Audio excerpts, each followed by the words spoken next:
The question of how and why the United Nations is the crux of the great conspiracy to destroy the sovereignty of the United States and the enslavement of the American people within a UN one-world dictatorship is a complete and unknown mystery to the vast majority of the American people. The reason for this unawareness of the frightening danger to our country and to the entire free world is simple. The masterminds behind this great conspiracy have absolute control of all of our mass communications media, especially television, the radio, the press, and Hollywood. We all know that our State Department, the Pentagon, and the White House have brazenly proclaimed that they have the right and the power to manage the news, to tell us not the truth, but what they want us to believe. They have seized that power on orders from their masters of the great conspiracy. And the objective is to brainwash the people into accepting the phony peace bait to transform the United States into an enslaved unit of the United Nations one world government.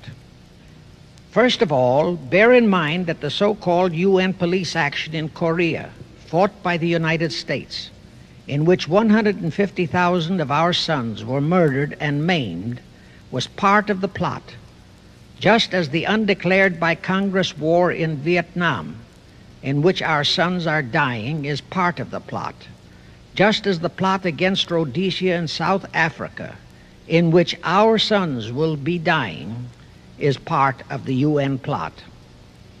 However, the vitally important thing for all Americans, all you mothers of the boys who died in Korea and are now dying in Vietnam, to know is that our so-called leaders in Washington, whom we elected to safeguard our nation and our Constitution, are the betrayers, and that behind them are a comparatively small group of men whose sole objective is to enslave the whole world of humanity in their satanic plot of one world government. Now, in order to give you a very clear picture of this satanic plot, I will go back to its beginning, clear back in the middle of the 18th century, and name the men who put that plot into action, and then bring you down to the present, today's status of that plot. Now, as a matter of further intelligence, a term used by the FBI, let me clarify the meaning of the expression, "He is a liberal." The enemy, meaning the one world conspirators, have seized upon that word liberal as a cover-up for their activities. It sounds so innocent and so humanitarian to be liberal. Well, make sure that the person who calls himself a liberal or is described as a liberal is not in truth a red. Now then, this satanic plot was launched back in the 1760s when it first came into existence under the name of the Illuminati. This Illuminati was organized by one Adam Weishaupt, born a Jew, who was converted to Catholicism and became a Catholic priest, and then, at the behest of the then newly organized House of Rothschild, defected and organized the Illuminati. Naturally, the Rothschilds financed that operation. And every war since then, beginning with the French Revolution, has been promoted by the Illuminati, operating under various names and guises. I say under various names and guises because after the Illuminati was exposed and became too notorious, Weishaupt and his co-conspirators began to operate under various other names. In the United States, immediately after World War I, they set up what they called the Council on Foreign Relations, commonly referred to as the CFR. And this CFR is actually the Illuminati in the United States. And its hierarchy, the masterminds in control of the CFR, to a very great extent are the descendants of the original Illuminati conspirators. But to conceal that fact, Most of them changed their original family names to American-sounding names. For example, the true name of the Dillons, Clarence and Douglas Dillon, once Secretary of the U.S. Treasury Department, is Lepowski. I'll come back to all this later. There is a similar establishment of the Illuminati in England, operating under the name of the British Institute of International Affairs. There are similar secret Illuminati organizations in France, Germany, and other nations operating under different names. And all these organizations, including the CFR, continuously set up numerous subsidiary or front organizations that are infiltrated into every phase of the various nations' affairs. But at all times, the operations of these organizations were and are masterminded and controlled by the internationalist bankers, who in turn were and are controlled by the Rothschilds. The details of how they accomplished the setting up of the CFR in the United States, as also in the other nations, are far too voluminous to be described in this dissertation. But you can find it complete in News Bulletin number 122, entitled UN is Spawn of the Illuminati, and News Bulletin number 123, entitled CFR Completely Unmasked as Illuminati. Both are published by the Cinema Educational Guild, Post Office Box 46205, Hollywood, California. You can get them for 50 cents per copy by writing to that address. Those news bulletins reveal the names of the original founders of the Illuminati and the Americanized names of their descendants in the present CFR. Now I'll go back to the activities of the original Illuminati conspirators. As revealed in News Bulletin number 122, one branch of the Rothschild family had financed Napoleon. Another branch of the Rothschilds, both branches the real masterminds of the Illuminati, financed Britain, Germany, and the other nations in the Napoleonic Wars. Immediately after the Napoleonic Wars, the Illuminati assumed that all the nations were so destitute and so weary of wars that they'd be glad for any solution. So the Rothschild stooges set up what they called the Congress in Vienna, and at that meeting they tried to create the first League of Nations, their first attempted one world government, on the theory that all the crowned heads of the European governments were so deeply in debt to them that they would willingly or unwillingly serve as their stooges. But the Tsar of Russia caught the stench of the plot and completely torpedoed it. The enraged Nathan Rothschild, then the head of that dynasty, vowed that someday he or his descendants would destroy the Tsar and his entire family.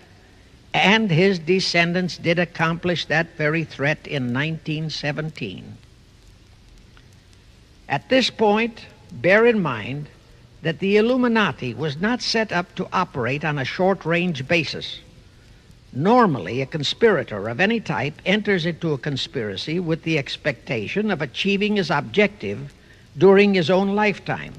But that was not the case with the Illuminati. True, they hoped to accomplish their objective during their lifetime. But, paraphrasing The Show Must Go On, the Illuminati operates on the very long-range basis. Whether it will take scores of years or even centuries, they have dedicated their descendants to keep the plot boiling until they hope the conspiracy is achieved. Now let's go back to the birth of the Illuminati. Adam Weishaupt was a Jesuit-trained professor of canon law, teaching in Ingolstadt University when he defected from Christianity to embrace the Luciferian conspiracy.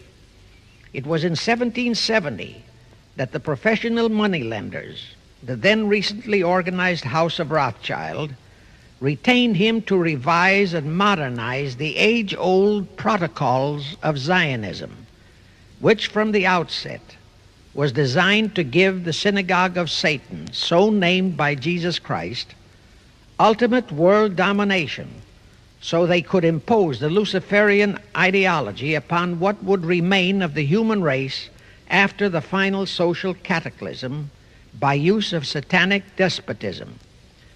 Weishaupt completed his task May 1st, 1776. Now you know why May 1 is the great day with all communist nations to this very day. That was the day, May 1, 1776, that Weishaupt completed his plan and officially organized the Illuminati to put the plan into execution. That plan required the destruction of all existing governments and religions. That objective was to be reached by dividing the masses of people whom he, Weishaupt, termed Goyim, or human cattle, into opposing camps in ever-increasing numbers on political, social, economic, and other issues, the very conditions we have in our country today. The opposing sides were then to be armed and incidents provided which would cause them to fight and weaken themselves and gradually destroy national governments and religious institutions. Again, I say, the very conditions in the world today. And at this point, let me stress a prime feature of the Illuminati plans. When and if their blueprint for world control, the protocols of the elders of Zion, is discovered and exposed, they would wipe all the Jews off the face of the earth in order to divert suspicions from themselves. If you think this is far-fetched, bear in mind that they permitted Hitler, a liberal socialist himself, who was financed by Krupp, Kennedy, the Warburgs, and the Rothschilds, to incinerate 600,000 Jews. Now, just why did the conspirators choose the word Illuminati for their satanic organization?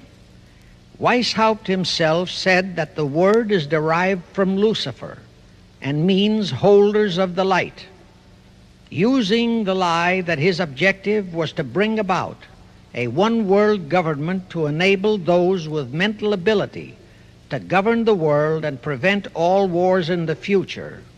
In short, using the word peace on earth as his bait, exactly as that same bait, peace, was used by the 1945 conspirators to foist the United Nations on us. Weishaupt, financed, I repeat, by the Rothschilds, recruited some 2,000 paid followers. These included the most intelligent men in the fields of arts and letters, education, the sciences, finance, and industry. He then established lodges of the Grand Orient, Masonic lodges, to be their secret headquarters. And I again repeat that in all of this he was acting under orders from the House of Rothschild. The main features of the Weishaupt plan of operation required his Illuminati to do the following things to help them to accomplish their purpose. Number one, use monetary and sex bribery to obtain control of men already in high places in the various levels of all governments and other fields of endeavor. Once influential persons had fallen for the lies, deceits, and temptations of the Illuminati, they were to be held in bondage by application of political and other forms of blackmail, threats of financial ruin, public exposure and physical harm, even death, to themselves and loved members of their families. Do you realize how many present top officials in our federal government in Washington are controlled in just that way by the CFR? Do you realize how many homosexuals in our State Department, the Pentagon, all federal agencies, even in the White House, are controlled that way? Number two, Illuminati on the faculties of colleges and universities were to cultivate students possessing exceptional mental ability belonging to well-bred families with international leanings and recommend them for special training in internationalism. Such training was to be provided by granting scholarships to those selected by the Illuminists. That gives you an idea what a Rhodes Scholarship means. It means indoctrination into accepting the idea that only a one-world government can put an end to recurring wars and strife. That's how the United Nations was sold to the American people. One of the most notable Rhodes Scholars we have in our country is Senator William J. Fulbright, sometimes referred to as Half-Bright. His entire voting record spells Illuminati.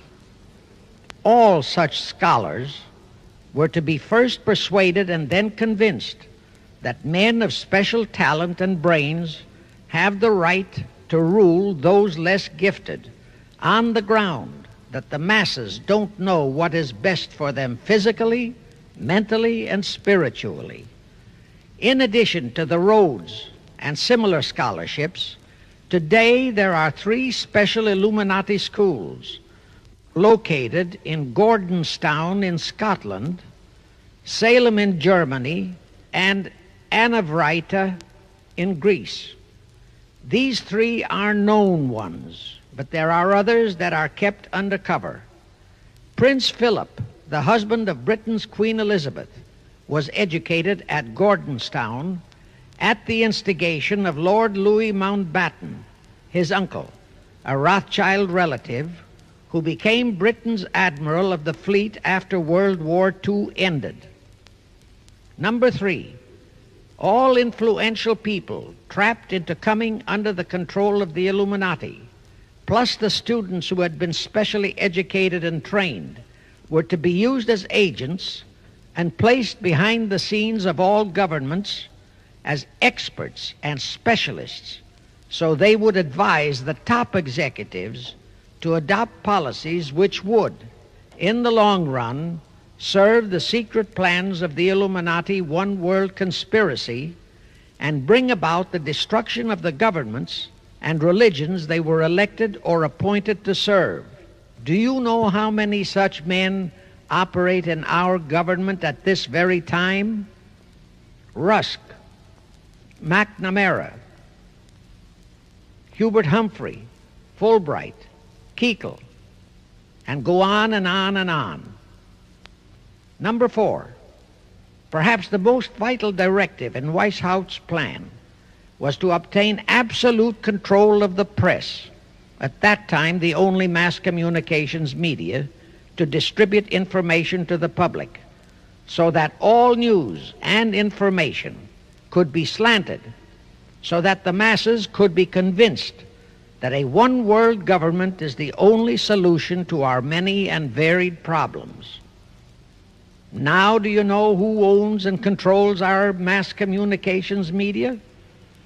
I'll tell you, practically all the movie lots in Hollywood is owned by the Lehmans, Kuhn Loeb and Company, Goldman Sachs, and other internationalist bankers.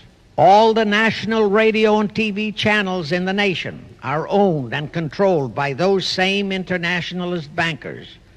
The same is true of every chain of metropolitan newspapers and magazines, also of the press wire services, such as Associated Press, United Press International, etc. The supposed heads of all those media are merely the fronts for the internationalist bankers, who in turn compose the hierarchy of the CFR, today's Illuminati in America. Now can you understand why the Pentagon's press agent Sylvester so brazenly proclaimed that the government has the right to lie to the people? What he really meant was that our CFR-controlled government had the power to lie to and be believed by the brainwashed American people. And let's again go back to the first days of the Illuminati. Because Britain and France were the 2 greatest world powers in the late years of the 18th century, Weishaupt, ordered the Illuminati to foment the colonial wars, including our Revolutionary War, to weaken the British Empire and organize the French Revolution to destroy the French Empire. He scheduled the French Revolution to start in 1789. However, in 1784, a true act of God placed the Bavarian government in possession of evidence which proved the existence of the Illuminati, and that evidence could have saved France if they, the French government, hadn't refused to believe it. Here is how that act of God happened. It was in 1874 that Weishaupt issued his orders for the French Revolution. A German writer named Zwack put it into book form. It contained the entire Illuminati story and Weishaupt's plans. A copy of this book was sent to the Illuminists in France, headed by Robespierre, whom Weishaupt had delegated to foment the French Revolution. The courier was struck and killed by lightning as he rode through Raleston on his way from Frankfurt to Paris. The police found the subversive documents on his body and turned them over to the proper authorities. After careful study of the plot, the Bavarian government ordered the police to raid Weishaupt's newly organized lodges of the Grand Orient and the homes of his most influential associates. All additional evidence thus discovered convinced the authorities the documents were genuine copies of the conspiracy by which the Illuminati planned to use wars and revolutions to bring about the establishment of a one-world government, the powers of which they, headed by the Rothschilds, intended to usurp as soon as it was established, exactly in line with the United Nations plot of today. In 1785, the Bavarian government outlawed the Illuminati and closed the lodges of the Grand Orient. In 1786, they published all the details of the conspiracy. The English title of that publication is The Original Writings of the Order and Sect of the Illuminati. Copies of the entire conspiracy were sent to all the heads of church and state in Europe. But the power of the Illuminati, which was actually the power of the Rothschilds, was so great that this warning was ignored. Nevertheless, Illuminati became a dirty word, and it went underground. At the same time, Weishaupt ordered Illuminists to infiltrate into the lodges of Blue Masonry and form their own secret societies within all secret societies. Only Masons who proved themselves internationalists and those whose conduct proved they had defected from God were initiated into the Illuminati. Thenceforth, the conspirators donned the cloak of philanthropy and humanitarianism to conceal their revolutionary and subversive activities. In order to infiltrate into Masonic lodges in Britain, Weishaupt invited John Robison over to Europe. Robison was a high-degree Mason in the Scottish Rite. He was a professor of natural philosophy at Edinburgh University and secretary of the Royal Society of Edinburgh. Robison did not fall for the lie that the objective of the Illuminati was to create a benevolent dictatorship, but he kept his reactions to himself so well that he was entrusted with a copy of Weishaupt's revised conspiracy for study and safekeeping. Anyway, because the heads of state and church in France were deluded into ignoring the warnings given them, the revolution broke out in 1789 as scheduled by Weishaupt. In order to alert other governments to their danger, in 1798 Robison published a book entitled Proof of a Conspiracy to Destroy All Governments and Religions. But his warnings were ignored, exactly as our American people have been ignoring all warnings about the United Nations and the Council on Foreign Relations, the CFR. Now here is something that will stun and very likely outrage many who hear this, but there is documentary proof that our own Thomas Jefferson and Alexander Hamilton became students of Weishaupt. Jefferson was one of Weishaupt's strongest defenders when he was outlawed by his government. And it was Jefferson who infiltrated the Illuminati into the then newly organized lodges of the Scottish Rite in New England. Here is the proof. In 1789, John Robison warned all Masonic leaders in America that the Illuminati had infiltrated into their lodges.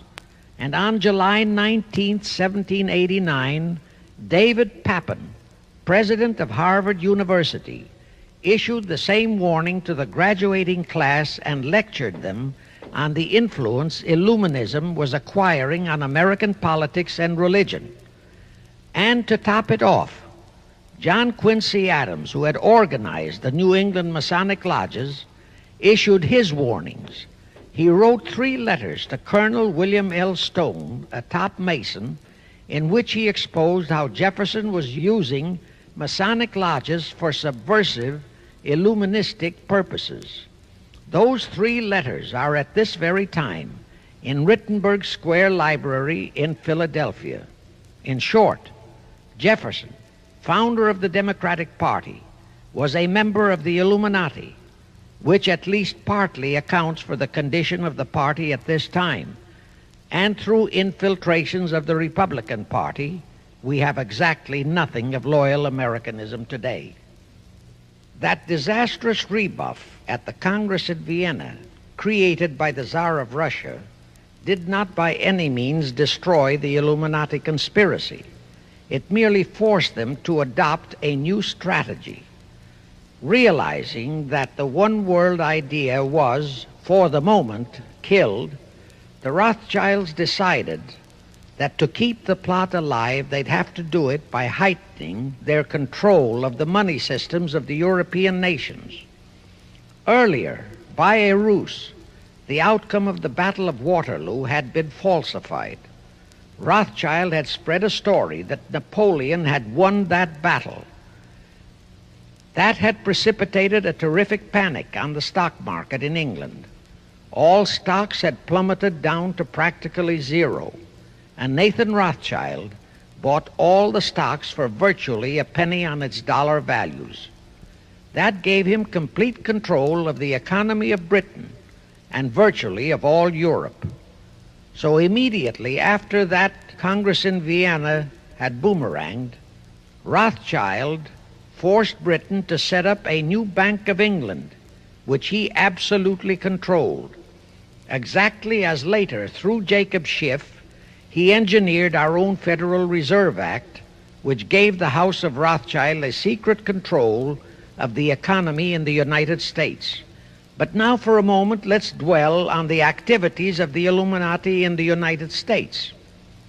In 1826, one Captain William Morgan decided it was his duty to inform all Masons and the general public what the full truth was regarding the Illuminati, their secret plans and intended objectives.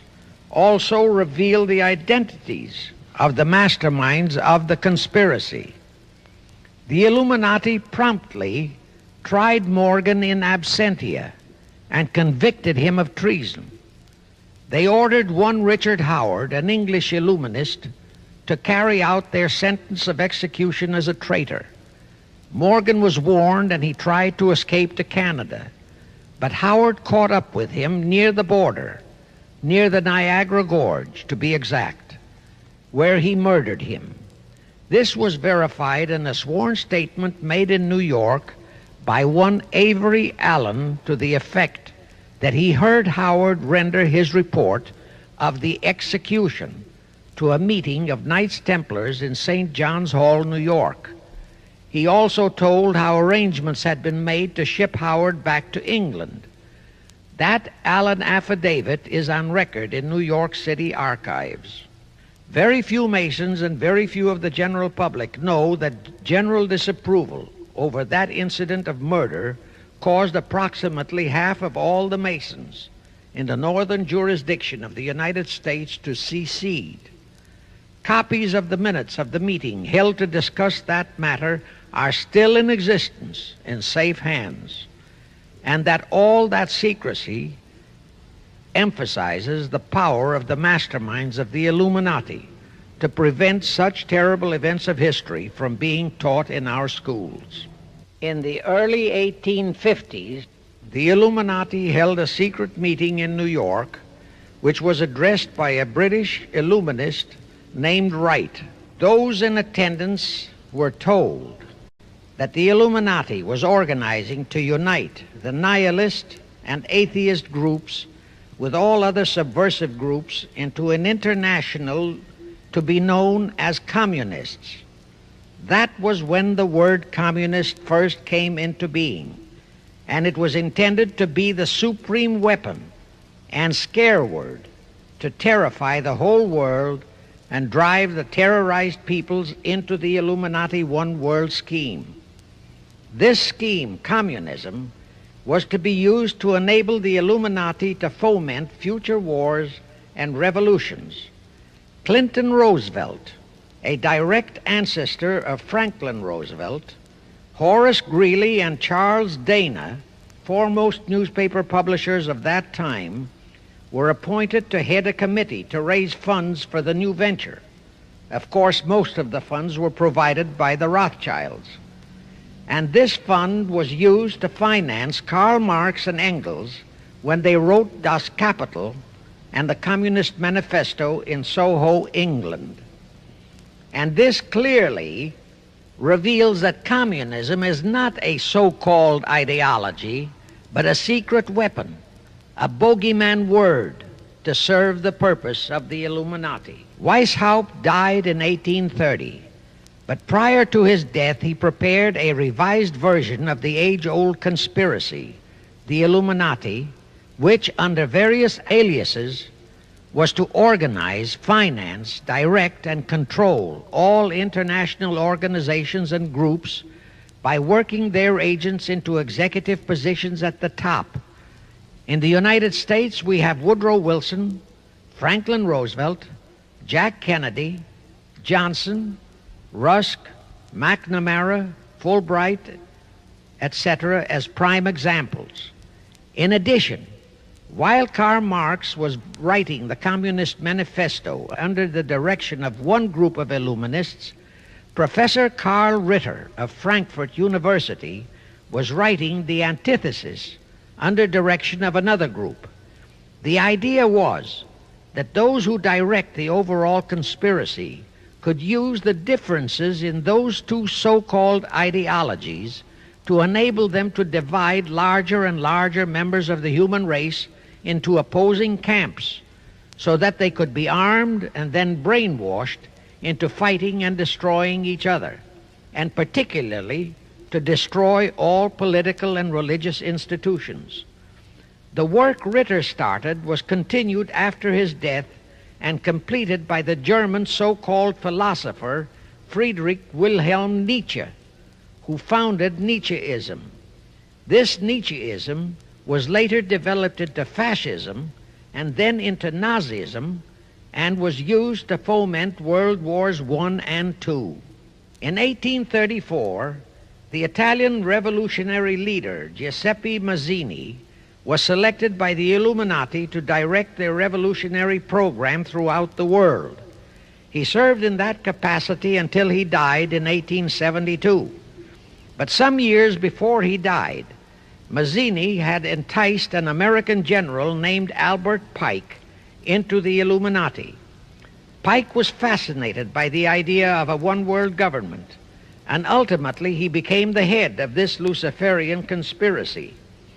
Between 1859 and 1871, he, Pike, worked out a military blueprint for 3 world wars and various revolutions throughout the world, which he considered would forward the conspiracy to its final stage in the 20th century. Again, I remind that these conspirators were never concerned with immediate success. They always operated on a long-range view. Pike did most of his work in his home in Little Rock, Arkansas. But a few years later, when the Illuminati's lodges of the Grand Orient became suspect and repudiated because of Mazzini's revolutionary activities in Europe, Pike organized what he called the New and Reformed Palladian Rite. He set up 3 Supreme Councils, one in Charleston, South Carolina, one in Rome, Italy, and the third in Berlin, Germany. He had Mazzini establish 23 subordinate councils in strategic locations throughout the world. These have been the secret headquarters of the world revolutionary movement ever since.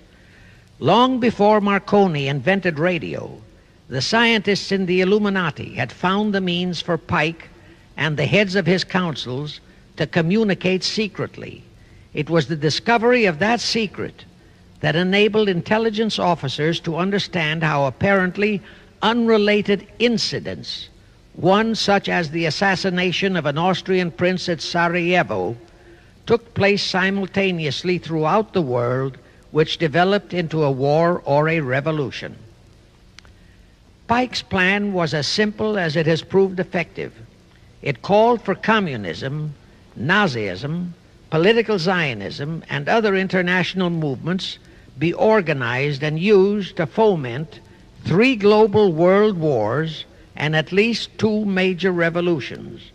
The First World War was to be fought so as to enable the Illuminati to destroy Tsarism in Russia, as vowed by Rothschild after the Tsar had torpedoed his scheme at the Congress in Vienna, and to transform Russia into a stronghold of atheistic communism. The differences stirred up by agents of the Illuminati between the British and German empires were to be used to foment this war. After the war would be ended, communism was to be built up and used to destroy other governments and weaken religions. World War II, when and if necessary, was to be fomented by using the controversies between fascists and political Zionists. And here let it be noted that Hitler was financed by Krupp, the Warburgs, the Rothschilds, and other internationalist bankers, and that the slaughter of the supposed 600,000 Jews by Hitler didn't bother the Jewish internationalist bankers at all. That slaughter was necessary in order to create worldwide hatred of the German people and thus bring about the war against them. In short, this Second World War was to be fought to destroy Nazism and to increase the power of political Zionism so that the State of Israel could be established in Palestine. During this World War II, international communism was to be built up until it equaled in strength that of united Christendom. When it reached that point, it was to be contained and kept in check until required for the final social cataclysm. As we know now, Roosevelt, Churchill, and Stalin put that exact policy into effect, and Truman, Eisenhower, Kennedy, and Johnson continued that same exact policy. World War III is to be fomented by using the so-called controversies the agents of the Illuminati, operating under whatever new name, are now stirring up between the political Zionists and the leaders of the Muslim world. That war is to be directed in such a manner that all of Islam and political Zionism, Israel, will destroy each other, while at the same time the remaining nations, once more divided on this issue, will be forced to fight themselves into a state of complete exhaustion, physically, mentally, spiritually, and economically. Now, can any thinking person doubt that the intrigue now going on in the Near, Middle, and Far East is designed to accomplish that satanic objective? Pike himself foretold all this in a statement he made to Mazzini on August 15, 1871. Pike stated that after World War III is ended, those who will inspire to undisputed world domination will provoke the greatest social cataclysm the world has ever known.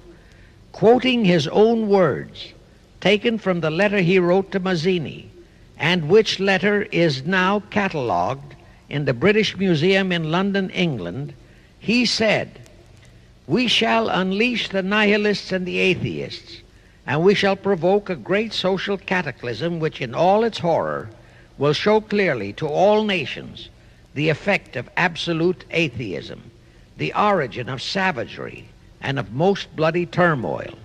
Then everywhere the people, forced to defend themselves against the world minority of revolutionaries, will exterminate those destroyers of civilization, and the multitudes disillusioned with Christianity, whose deistic spirits will be from that moment on without direction and leadership, and anxious for an ideal but without knowledge where to send its adoration, will receive the true light through the universal manifestation of the pure doctrine of Lucifer, brought finally out into public view, a manifestation which will result from a general reactionary movement which will follow the destruction of Christianity and atheism, both conquered and exterminated at the same time." When Mazzini died in 1872, Pike made another Italian revolutionary leader named Adrian Lemmy his successor. Lemmy, in turn, was succeeded by Lenin and Trotsky, then by Stalin. The revolutionary activities of all those men were financed by British, French, German, and American international bankers, all of them dominated by the House of Rothschild. We are supposed to believe that the international bankers of today are only the tools or agents of the great conspiracy, but actually they are the masterminds behind all of it. While the general public has been brainwashed by all the mass communications media into believing that communism is a movement of the so-called workers, the actual fact is that both British and American intelligence officers have authentic documentary evidence that international liberals operating through their international banking houses, particularly the House of Rothschild, have financed both sides in every war and revolution since 1776. Those who today comprise the conspiracy, the CFR in the United States, direct our governments, whom they hold in usury through such methods as the Federal Reserve System in America, to fight wars such as Vietnam, created by the United Nations, so as to further Pike's Illuminati plans to bring the world to that stage of the conspiracy when atheistic communism and the whole of Christianity can be forced into an all-out Third World War within each remaining nation, as well as on an international scale. The headquarters of the great conspiracy in the late 1700s was in Frankfurt, Germany, where the House of Rothschild had been established by Mayer Anschelm, who adopted the Rothschild name and linked together other international financiers who had literally sold their souls to the devil. After the Bavarian government's exposure in 1786, the conspirators moved their headquarters to Switzerland, then to London. Since World War II, after Jacob Schiff, the Rothschilds' boy in America, died, the headquarters of the American branch has been in the Harold Pratt Building, New York, and the Rockefellers, originally protégés of Schiff, have taken over the manipulation of finances in America for the Illuminati. In the final phases of the conspiracy, the one world government will consist of the king dictator, head of the United Nations, the CFR, and a few billionaires, economists, and scientists who have proved their devotion to the great conspiracy. All others are to be integrated into a vast conglomeration of mongrelized humanity, actually slaves. Now let me show you how our federal government and the American people have been sucked into the one world takeover plot of the Illuminati great conspiracy. And always bear in mind that the United Nations was created to become the housing for that one world so-called liberal conspiracy. The real foundations of the plot for the takeover of the United States were laid during the period of our Civil War. Not that Weishaupt and the earlier masterminds had ever overlooked the New World.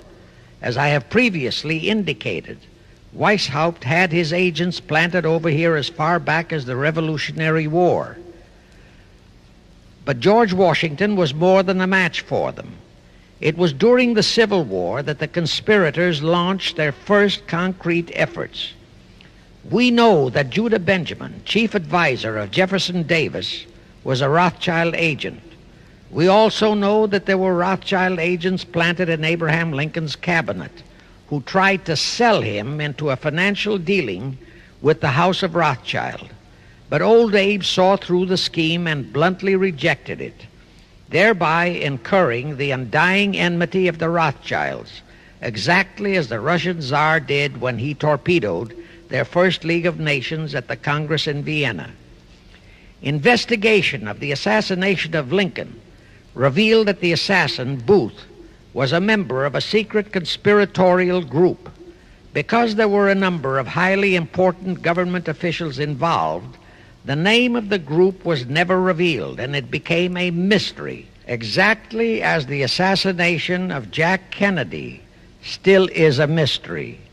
But I am sure it will not for long remain a mystery. Anyway, the ending of the Civil War destroyed, temporarily, all chances of the House of Rothschild to get a clutch on our money system, such as they had acquired in Britain and other nations in Europe. I say temporarily because the Rothschilds and the masterminds of the conspiracy never quit. So they had to start from scratch, but they lost no time in getting started. Shortly after the Civil War, a young immigrant who called himself Jacob H. Schiff arrived in New York. Jacob was a young man with a mission for the House of Rothschild. Jacob was the son of a rabbi, born in one of Rothschild's houses in Frankfurt, Germany.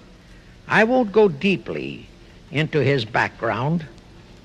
The important point is that Rothschild recognized in him not only a potential money wizard, but more important, he also saw the latent Machiavellian qualities in Jacob that could, as it did, make him an invaluable functionary in the great one-world conspiracy. After a comparatively brief training period in the Rothschilds' London bank, Jacob left for America with instructions to buy into a banking house, which was to be the springboard to acquire control of the money system of the United States. Actually, Jacob came here to carry out 4 specific assignments. Number 1, and most important, was to acquire control of America's money system. Number 2, find desirable men who, for a price, would be willing to serve as stooges for the great conspiracy and promote them into high places in our federal government, our Congress, in the U.S. Supreme Court, and all federal agencies. Number 3, create minority group strife throughout the nations, particularly between whites and blacks. Number 4, create a movement to destroy religion in the United States, but Christianity to be the chief target. Earlier, I stated that Jacob Schiff came to America with orders by Rothschild to carry out 4 specific directives.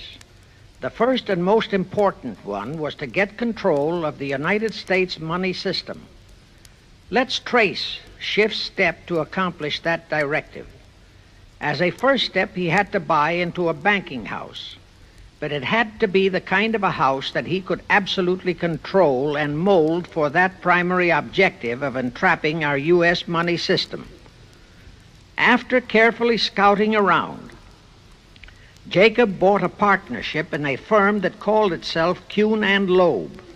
Like Schiff, Kuhn and Loeb were immigrants from German Jewish ghettos. They came to the United States in the mid-1840s. Both started their business careers as itinerant pack peddlers.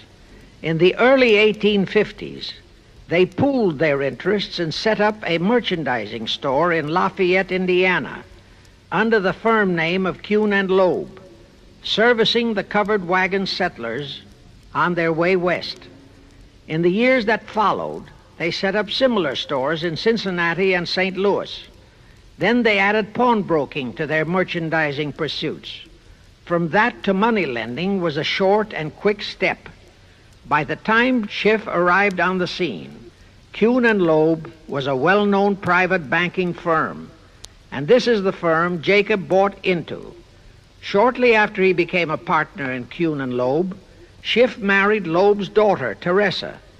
Then he bought out Kuhn's interests and moved the firm to New York, and Kuhn and Loeb became Kuhn, Loeb and Company, international bankers, with Jacob Schiff, agent of the Rothschilds, ostensibly the sole owner. And throughout his career, this blend of Judas and Machiavelli, the first hierarch of the Illuminati, great conspiracy in America, posed as a generous philanthropist and a man of great holiness, the cover-up policy set forth by the Illuminati. As I have stated, the first great step of the conspiracy was to be the entrapment of our money system. To achieve that objective, Schiff had to get full cooperation of the then big banker elements in America, and that was easier said than done. Even in those years, Wall Street was the heart of the American money mart, and J.P. Morgan was its dictator. Next in line were the Drexels and the Biddles in Philadelphia. All the other financiers, big and little, danced to the music of those three houses, but particularly to that of Morgan. All of those three were proud, haughty, arrogant potentates. For the first few years, they viewed the little bewhiskered man from the German ghettos with utter contempt.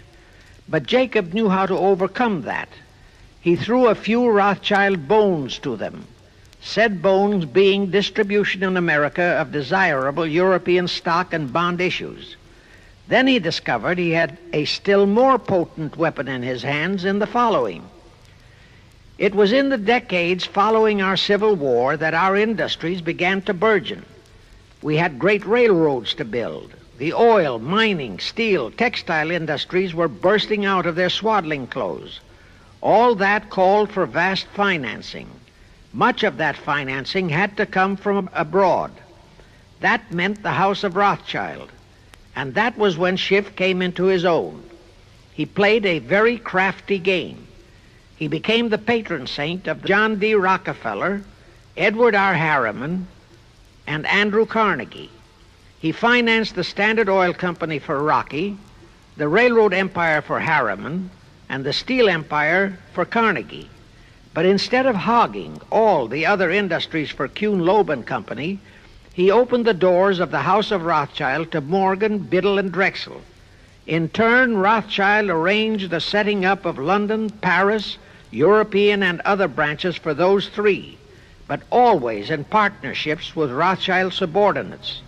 And Rothschild made it very clear to all those men that Schiff was to be the boss in New York.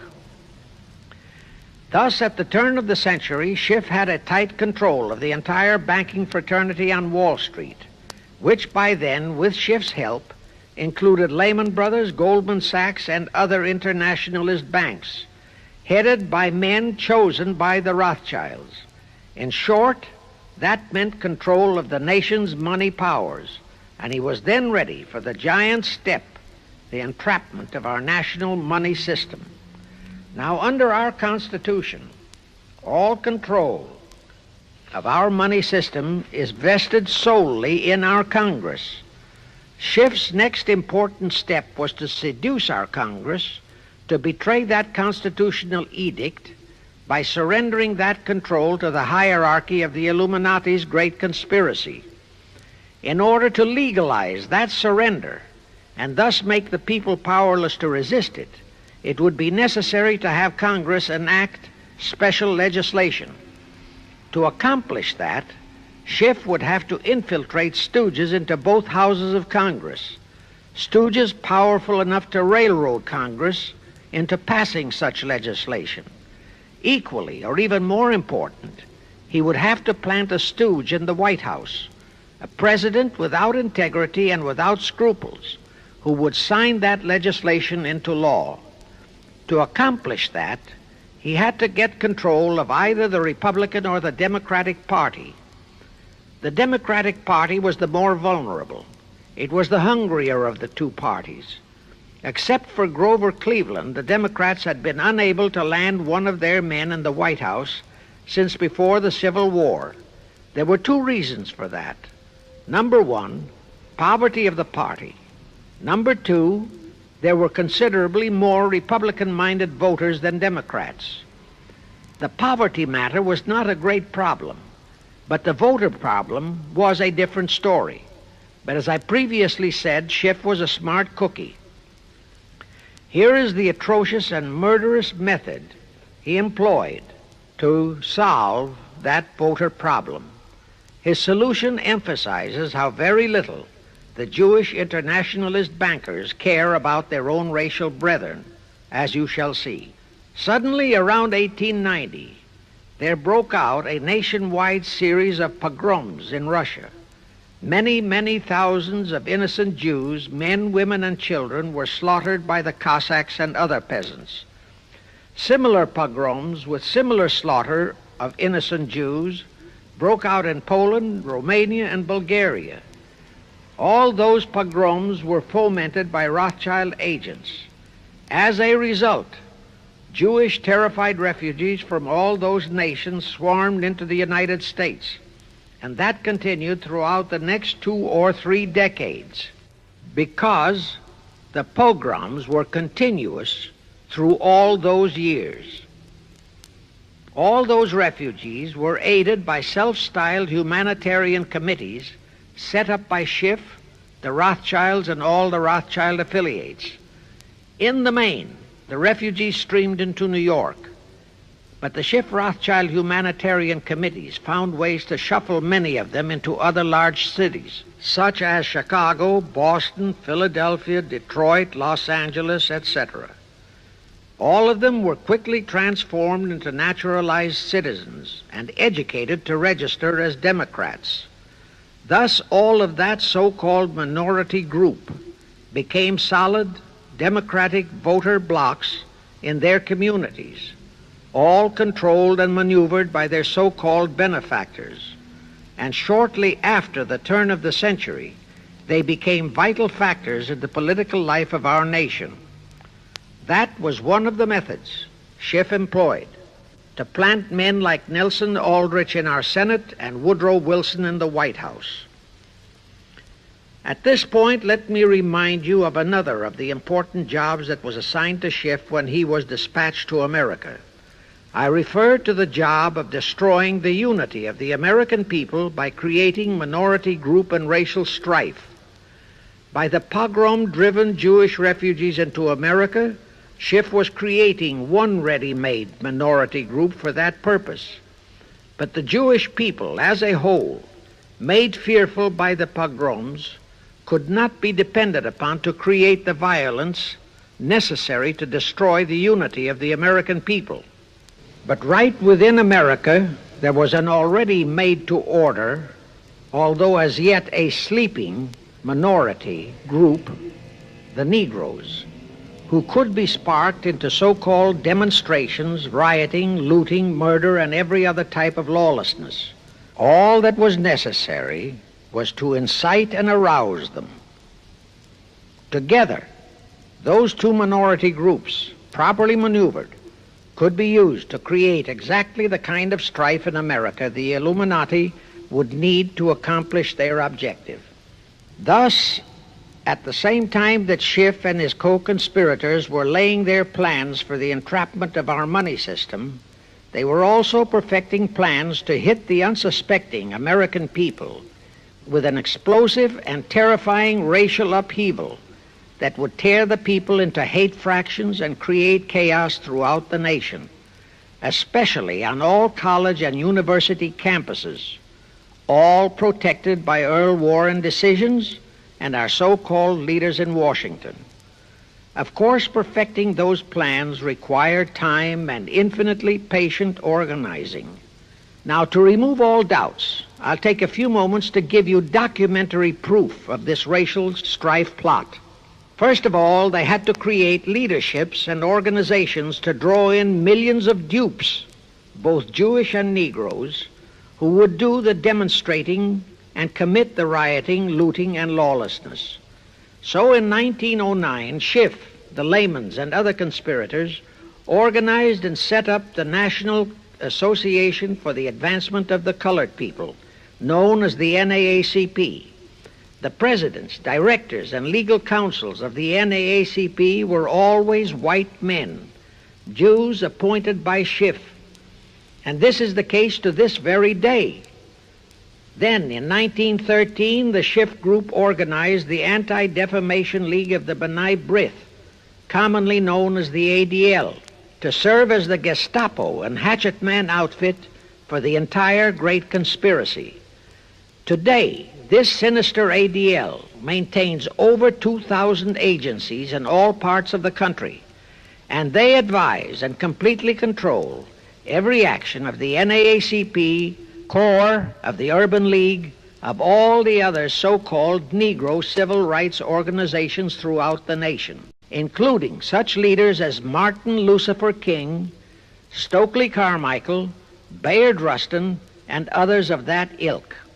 In addition, the ADL acquired absolute control of the advertising budgets of many department stores, hotel chains, and TV and radio industrialist sponsors, also advertising agencies, in order to control practically all the mass communications media and force every loyal newspaper to slant and falsify the news, and to further incite and at the same time create sympathy for the lawlessness and violence of the Negro mobs. Here is documentary proof of the beginning of their deliberate plot to foment the Negroes into all their lawlessness.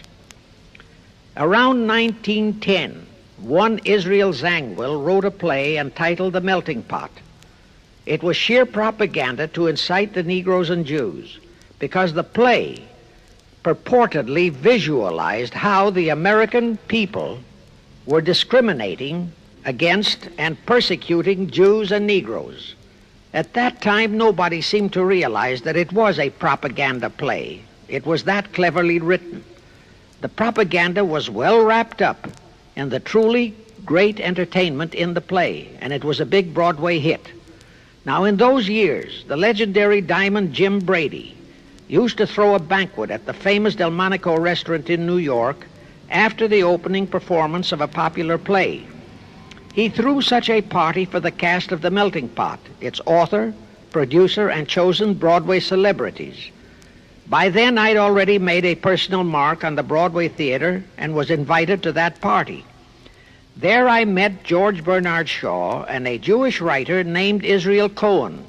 Zangwill, Shaw, and Cohen were the triumvirate who created the Fabian Society in England, and had worked closely with a Frankfurt Jew named Mordecai, who had changed his name to Karl Marx. But remember, at that time, both Marxism and communism were just emerging, and nobody paid much attention to either, and nobody suspected the propaganda in the writings of those three really brilliant writers. At that banquet, Israel Cohen told me he was then engaged in writing a book which was to be a follow-up on Zangwill's The Melting Pot. The title of his book was to be A Racial Program for the 20th Century. At that time, I was completely absorbed by my work as a playwright, and significant as that title was, its real objective never dawned on me, nor was I interested in reading the book. But it suddenly hit me with the force of a hydrogen bomb when I received a newspaper clipping of an item published by the Washington, D.C. Evening Star in May 1957. That item was a verbatim reprint of the following excerpt in Israel Cohen's book, A Racial Program for the 20th Century, and it reads as I quote, We must realize that our party's most powerful weapon is racial tension. By propounding into the consciousness of the dark races that for centuries they have been oppressed by the whites, we can mold them to the program of the Communist Party. In America, we will aim for subtle victory. While inflaming the Negro minority against the whites, we will instill in the whites a guilt complex for their exploitation of the Negroes. We will aid the Negroes to rise to prominence in every walk of life, in the professions and in the world of sports and entertainment. With this prestige, the Negro will be able to intermarry with the whites and begin a process which will deliver America to our cause. That same excerpt was entered into the Congressional Record of June 7, 1957 by Representative Thomas G. Abernathy. Thus, the authenticity of that passage in Cohen's book was fully established. But the one question that remained in my mind was whether it represented the official policy or plot of the Communist Party or just a personal expression of Cohen himself. Hence, I sought more proof, and I found it. In an official pamphlet published in 1935 by the New York Communist Party's official Workers' Library Publishers, that pamphlet was entitled "The Negroes in a Soviet America." It urged the Negroes to rise up, form a Soviet state in the South, and apply for admission to the Soviet Union. It contained a firm pledge that the revolt would be supported by all American Reds and all so-called liberals. On page 38, it promised that a Soviet government would confer greater benefits to Negroes than to whites. And again, this official communist pamphlet pledged that, I quote, "Any act of discrimination or prejudice against a Negro will become a crime under the revolutionary law," unquote. That statement proved that the excerpt in Israel Cohen's book, published in 1913, was an official edict of the Communist Party and directly in line with the Illuminati blueprint for world revolution issued by Weishaupt and later by Albert Pike.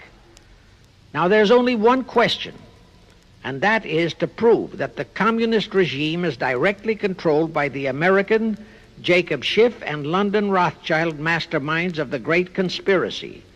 A little later, I will provide that proof that will remove even a remote doubt that the Communist Party, as we know it, was created by those masterminds, capitalists, if you will note, that Schiff, the Warburgs, and the Rothschilds planned and financed the entire Russian Revolution, also the murder of the Tsar and his family, and that Lenin, Trotsky, and Stalin took their orders directly from Schiff and the other capitalists whom they supposedly are fighting. Now can you see why the vile Earl Warren and his equally vile co-Supreme Court justices issued that infamous and treasonous desegregation decision in 1954? It was to aid and abet the plot of the Illuminati conspirators to create tension and strife between Negroes and whites. Can you see why the same Earl Warren issued his decision prohibiting Christian prayers and Christmas carols in our schools? It was done to destroy Christianity. Can you see why Eisenhower, despite all the rigid constitutional prohibitions, sent federal troops into a southern state to enforce the desegregation decision? Why Kennedy did likewise? And can you see why Johnson and 66 senators, despite the protests of 90% of the American people, voted for the Consular Treaty, which opens our entire country to Russian spies and saboteurs? All those 66 senators are 20th century Benedict Arnolds. It is up to you and you, all of the American people, to force Congress, our elected servants, to haul in those American traitors for impeachments, and that when proven guilty, they all be given the punishment prescribed for traitors who aid and abet our enemies. And that includes the forcing of rigid investigations by Congress of the CFR and all their fronts, such as the ADL, the NAACP, SNCC, and such Illuminati tools as Martin Lucifer King. Such investigations will completely unmask all the leaders in Washington and the Illuminati and all their affiliations and affiliates as traitors carrying out the Illuminati plot. It will completely unmask the United Nations as the intended crux of the entire plot and force Congress to take the U.S. out of the UN and hurl the UN out of the U.S.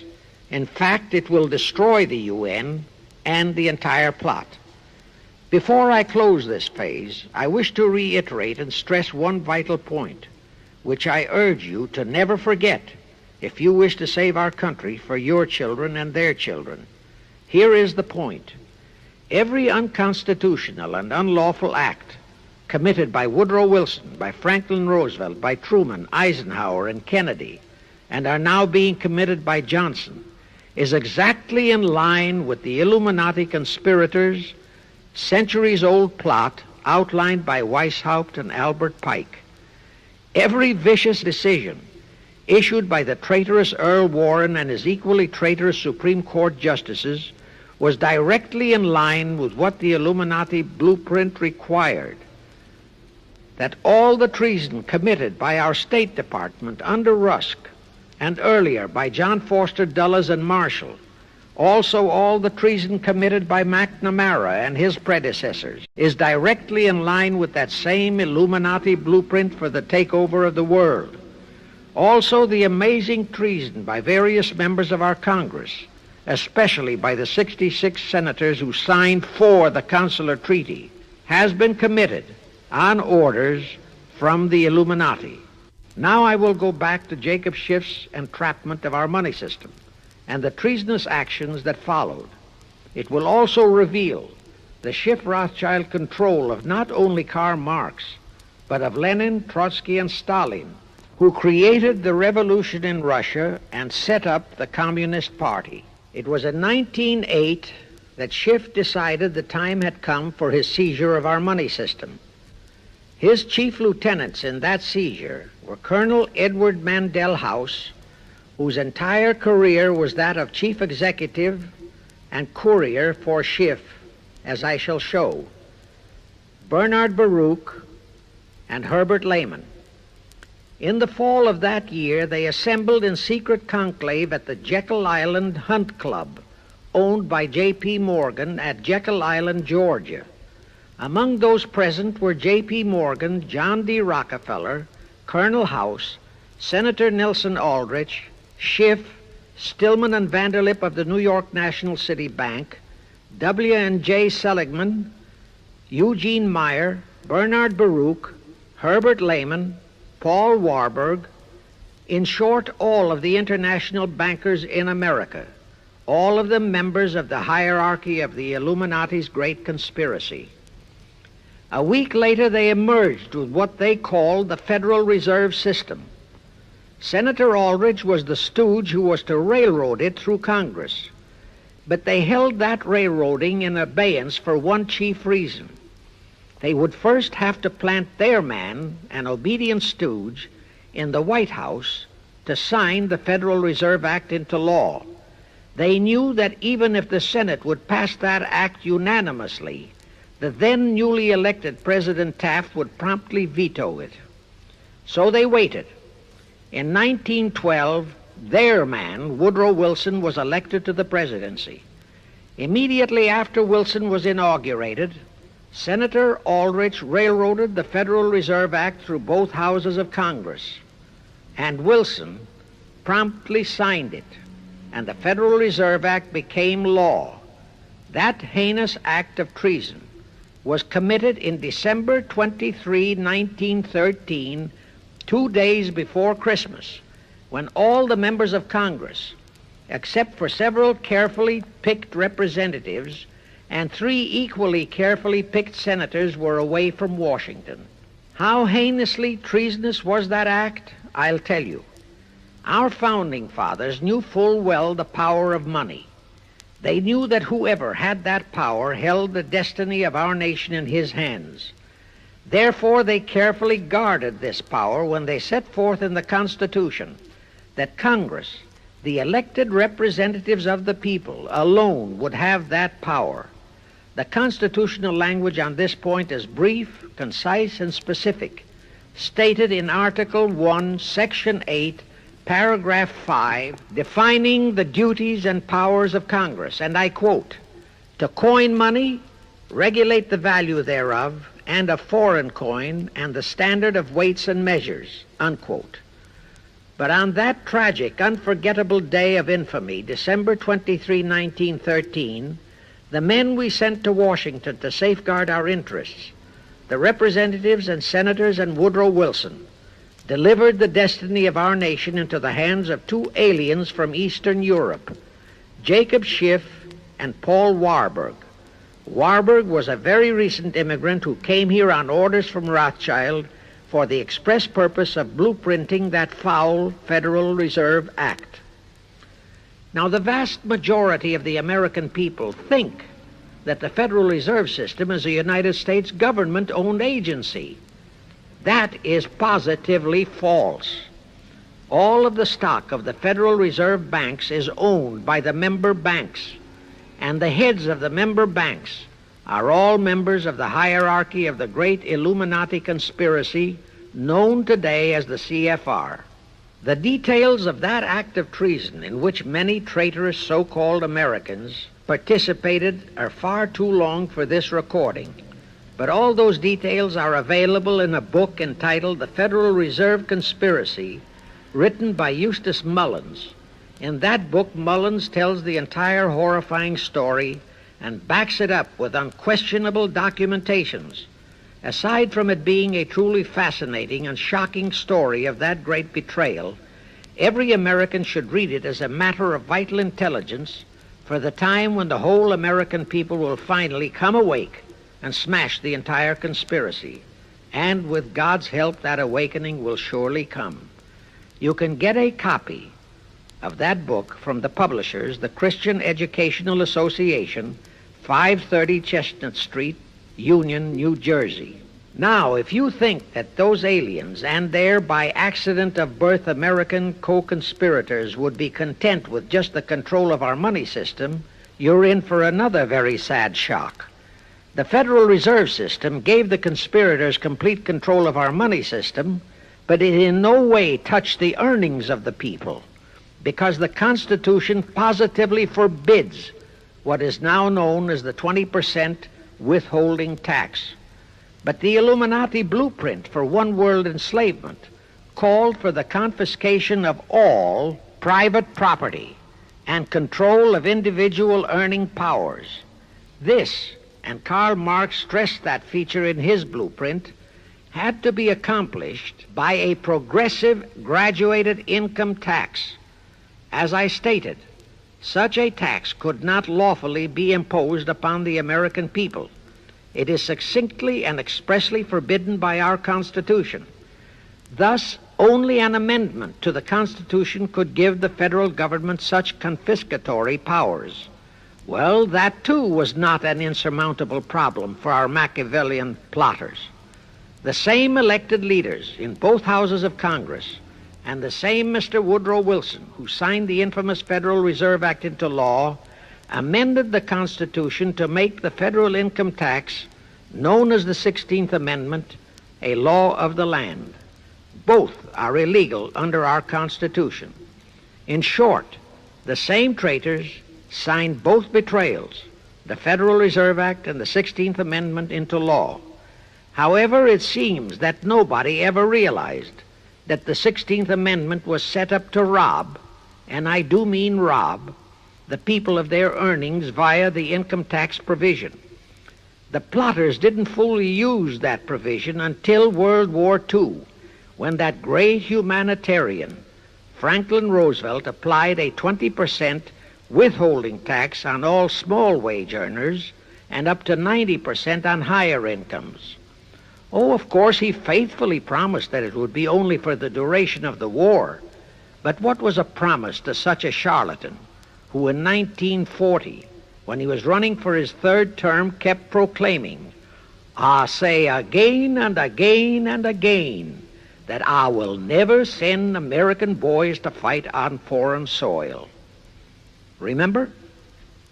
He was proclaiming that even as he was already preparing to plunge us into World War II by enticing the Japanese into that sneak attack on Pearl Harbor to furnish him with his excuse.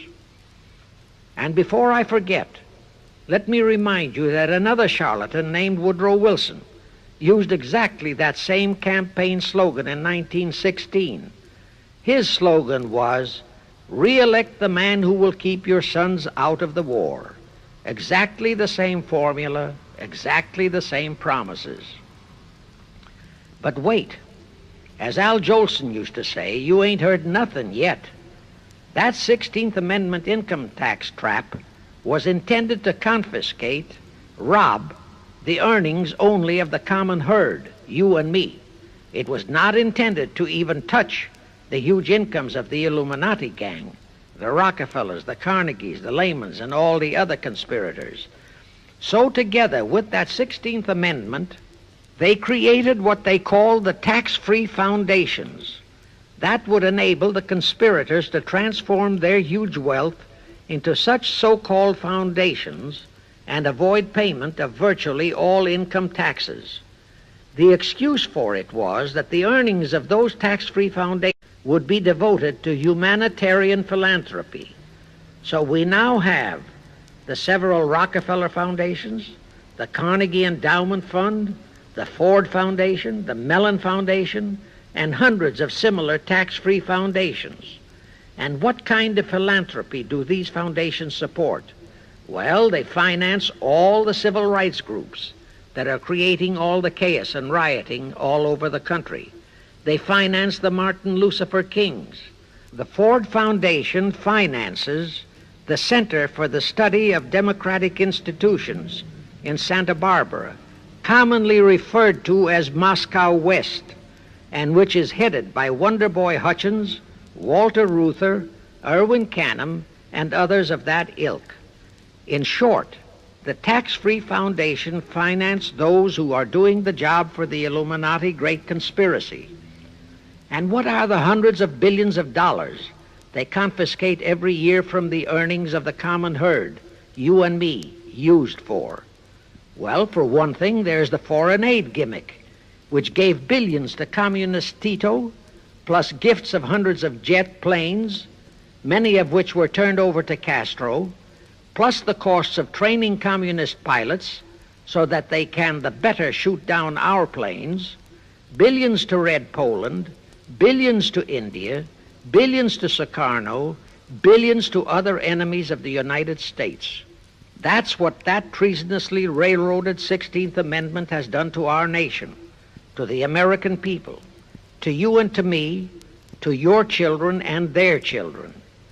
Our CFR Illuminati-controlled federal government can grant tax-free status to all foundations and pro-red one-world outfits, such as the Fund for the Republic. But if you, or a patriotic pro-organization, is too outspokenly pro-American, they can terrify and intimidate you by finding a misplaced comma in your income tax report and by threatening you with penalties, fines, and even prison. Future historians will wonder how the American people could have been so naive and stupid as to have permitted such audaciously brazen acts of treason as the Federal Reserve Act and the 16th Amendment. Well, they were not naive and they were not stupid. The answer is they trusted the men they elected to safeguard our country and our people, and they just didn't have even an inkling about either betrayal until after each one had been accomplished. It was the Illuminati-controlled mass communications media that kept and is keeping our people naive and stupid and unaware of the treason being committed. Now the great question is, when will the people wake up and do to our traitors of today what George Washington and our founding fathers would have done to Benedict Arnold? Actually, Benedict Arnold was a petty traitor compared to our present traitors in Washington. Now let's go back to the events that followed the rape of our Constitution by the passage of the Federal Reserve Act of the 16th Amendment. With Wilson completely under their control, the masterminds of the great conspiracy put in motion their next and what they hoped would be their final steps to achieve their one-world government. The first of those steps was to be World War I. Why war? Simple. The only excuse for a one-world government is that it will supposedly ensure peace. The only thing that can make people cry for peace is war. War brings chaos, destruction, exhaustion, to winner as well as to loser. It brings economic ruin to both. Most important, it destroys the flower of the young manhood of both. To the saddened and heartbroken oldsters, the mothers and fathers, who are left with nothing but memories of their beloved sons, peace becomes worth any price. And that is the emotion upon which the conspirators depend for the success of their satanic plot. Throughout the 19th century, from 1814 to 1914, the world as a whole was at peace. Such wars as the Franco-Prussian, our own Civil War, the Russo-Japanese War, were what might be termed local disturbances that did not affect the rest of the world. All the great nations were prosperous, the peoples staunchly nationalistic and fiercely proud of their sovereignties. It was utterly unthinkable that the French and the German peoples would be willing to live under a one-world government, or the Turks and the Russians, or the Chinese and the Japanese. Even more unthinkable that a Kaiser Wilhelm or a Franz Joseph or a Tsar Nicholas or any monarch would willingly and meekly surrender his throne to a one-world government. But bear in mind that the peoples in all nations are the real power, and only one thing, war, could make the peoples yearn and clamor for a peace-ensuring one-world government. But it would have to be a frightful and horribly devastating war. It could not be just a local disturbing war between just two nations. It would have to be a world war. No major nation must be left untouched by the horrors and devastation of such a war. The cry for peace must be made universal. Actually, that was the format set by the Illuminati and Nathan Rothschild at the turn of the 19th century. They first maneuvered all of Europe into the Napoleonic Wars. Then the Congress in Vienna, which they, and particularly Rothschild, planned to transform into a League of Nations, which was to have been the housing for their one-world government, exactly as the present United Nations was set up to be the housing for the forthcoming, God forbid, one-world government. Anyway, that was the format the House of Rothschild and Jacob Schiff decided to employ to achieve their objective in 1914. Of course, they knew that that same format had failed in 1814, but they theorized that was only because the Tsar of Russia had torpedoed that scheme. Well, the present 1914 conspirators would eliminate that 1814 fly in the ointment. They'd make sure that after the New World War, they were conspiring, there'd be no Tsar of Russia around to throw monkey wrenches into the machinery. I won't go into how they accomplished this first step to launch a world war. History records that World War I was precipitated by a trivial incident, the kind of incident both Weishaupt and Albert Pike had incorporated in their blueprints. That incident was the assassination of an Austrian archduke, arranged by the Illuminati masterminds. The war followed. It involved Germany, Austria-Hungary, and their allies, so-called the Axis powers, against France, Britain, and Russia, called the Allies. Only the United States was not involved during the first 2 years. By 1917, the conspirators had achieved their primary objective. All of Europe was in a state of destitution. All the peoples were war-weary and crying for peace. And the outcome, too, was all set. It was to come as soon as the United States would be hurled in on the side of the Allies. And that was all set to happen immediately after Wilson's re-election. After that, there could be only one outcome: complete victory for the Allies. To fully confirm my statement that long before 1917, the conspiracy headed in America by Jacob Schiff had it all set to hurl the United States into that war, I will cite the proof. When Wilson was campaigning for re-election in 1916, his chief appeal was, "Re-elect the man who will keep your sons out of the war." But during that same campaign, the Republican Party publicly charged that Wilson had long committed himself to throw us into the war. They charged that if he would be defeated, he would accomplish that act during his few remaining months in office. But if re-elected, he would hold off until after re-election. But at that time, the American people looked upon Wilson as a God man. Well, Wilson was re-elected, and as per the schedule of the conspirators, he hurled us into the war in 1917. He used the sinking of the Lusitania as an excuse, a sinking which also was prearranged. Roosevelt, also a God man in the eyes of the American people, followed the same technique in 1941 when he used the prearranged Pearl Harbor attack as his excuse for hurling us into World War II. Now, exactly as the conspirators planned, victory for the Allies would eliminate all the monarchs of the defeated nations and leave all their peoples leaderless, confused, bewildered, and perfectly conditioned for the one world government the great conspiracy intended would follow. But there still would be an obstacle, the same obstacle that had balked the Illuminati and Rothschild at that Congress in Vienna peace gathering after the Napoleonic Wars. Russia would be on the winning side this time, as it was in 1814. Therefore, the Tsar would be securely on his throne. Here it is pertinent to note that Russia, under the Tsarist regime, had been the one country in which the Illuminati had never made any headway, nor had the Rothschilds ever been able to infiltrate their banking interests. Thus, a winning Tsar would be more difficult than ever to cope with. Even if he could be enticed into a so-called League of Nations, it was a foregone conclusion that he would never, but never go for a one-world government. So even before the outbreak of World War I, the conspirators had a plan in the making to carry out Nathan Rothschild's vow of 1814 to destroy the Tsar and also murder all possible royal heirs to the throne. And it would have to be done before the close of the war, and the Russian Bolsheviki were to be their instruments in this particular plot.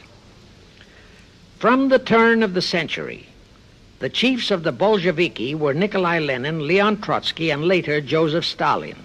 Of course, those were not their true family names.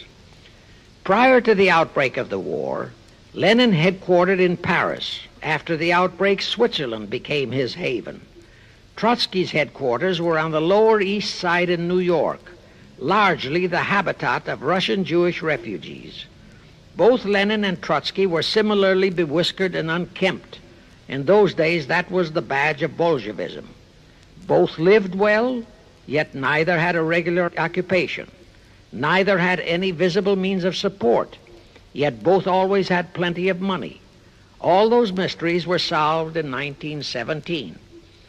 Right from the outset of the war, strange and mysterious goings-on were taking place in New York.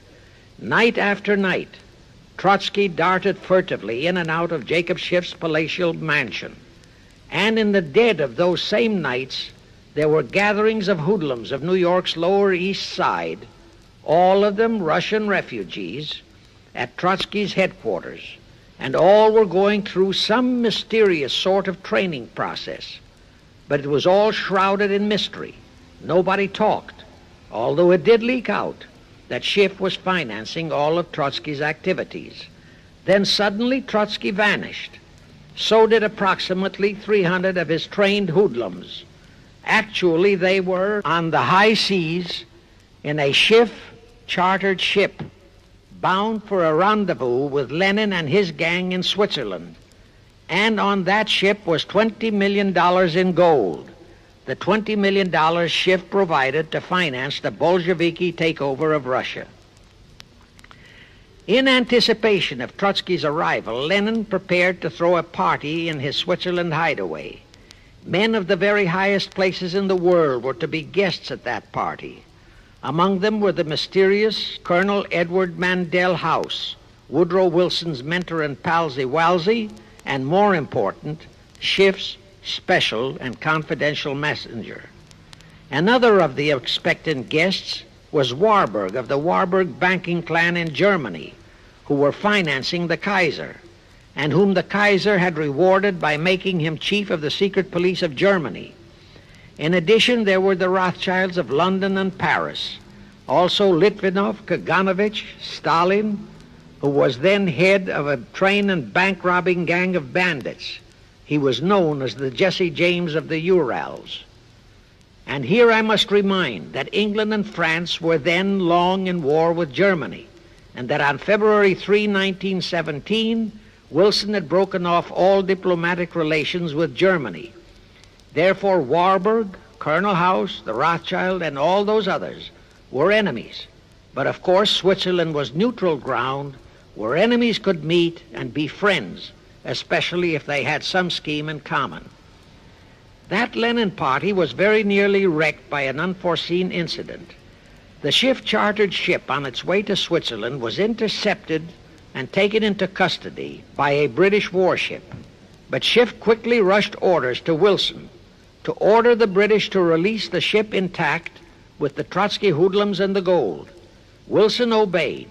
He warned the British that if they refused to release the ship, the United States would not enter the war in April as he had faithfully promised a year earlier.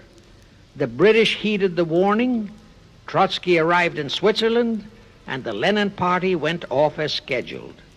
But they still faced what ordinarily would have been the insurmountable obstacle of getting the Lenin-Trotsky band of terrorists across the border into Russia. Well, that's where Brother Warburg, chief of the German secret police, came in. He loaded all those thugs into sealed freight cars and made all the necessary arrangement for their secret entry into Russia. The rest is history. The revolution in Russia took place, and all members of the royal Romanov family were murdered.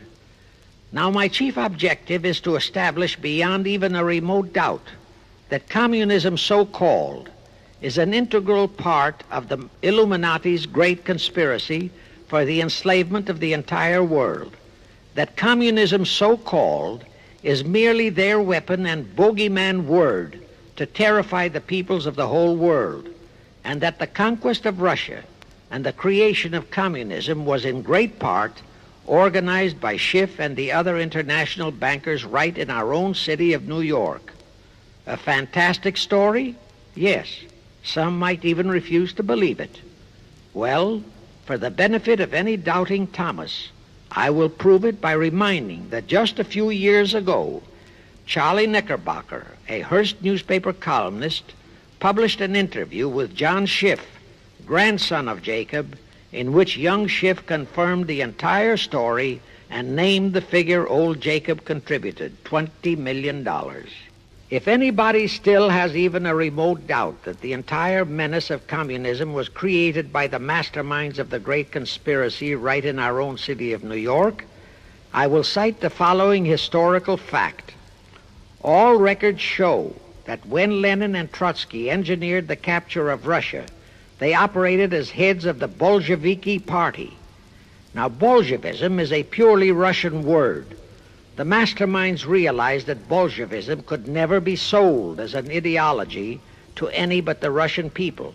So in April 1918, Jacob Schiff dispatched Colonel House to Moscow with orders to Lenin, Trotsky, and Stalin to change the name of their regime to the Communist Party and to adopt the Karl Marx Manifesto as the constitution of the Communist Party.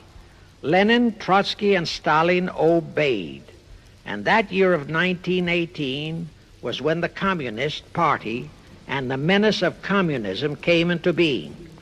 All this is confirmed in Webster's Collegiate Dictionary, 5th edition. In short, communism was created by the capitalists. Thus, until November 11, 1918, the entire fiendish plan of the conspirators worked perfectly.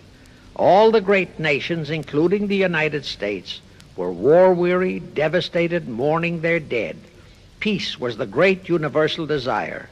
Thus, when it was proposed by Wilson to set up a League of Nations to ensure peace, all the great nations, with no Russian Tsar to stand in their way, jumped on that bandwagon without even stopping to read the fine print in that insurance policy. That is, all but one, the United States, the very one that Schiff and his co-conspirators least expected would balk. And that was their one fatal mistake in that early plot. You see, when Schiff planted Woodrow Wilson in the White House, the conspirators assumed that they had the United States in the proverbial bag. Wilson had been perfectly built up as a great humanitarian. He supposedly became established as a God-man with the American people. There was every reason for the conspirators to have believed that he would easily hornswoggle Congress into buying the League of Nations sight unseen, exactly as the Congress of 1945 bought the United Nations sight unseen. But there was one man in the Senate in 1918 who saw through that scheme just as the Russian Tsar did in 1814. He was a man of great political stature, almost as great as that of Teddy Roosevelt, and fully as astute. He was highly respected and trusted by all members of both houses of Congress and by the American people. The name of that great and patriotic American was Henry Cabot Lodge, not the phony of today who called himself Henry Cabot Lodge, Jr. until he was exposed. Lodge completely unmasked Wilson and kept the United States out of the League of Nations. Here it becomes of great interest to know the real reason for the Wilson League of Nations flop.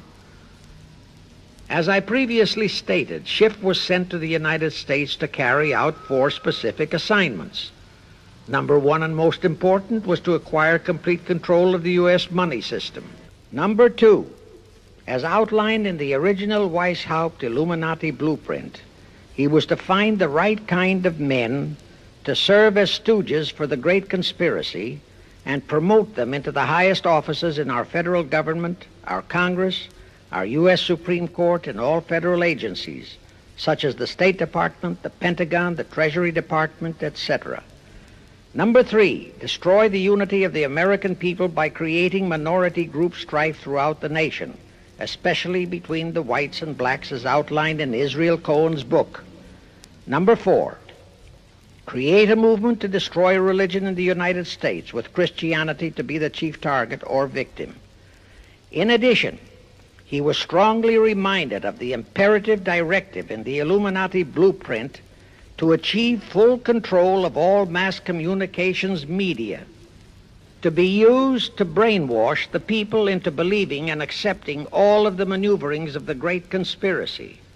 Schiff was warned that only control of the press, at that time our only mass communications media, would enable him to destroy the unity of the American people. Now then, Schiff and his co-conspirators did set up the NAACP, the National Association for the Advancement of the Colored People, in 1909. And in 1913, he set up the Anti-Defamation League of the B'nai B'rith. Both were to create the necessary strife. But in the early years, the ADL operated very timidly, perhaps for fear of a pogrom-like action by an aroused and enraged American people.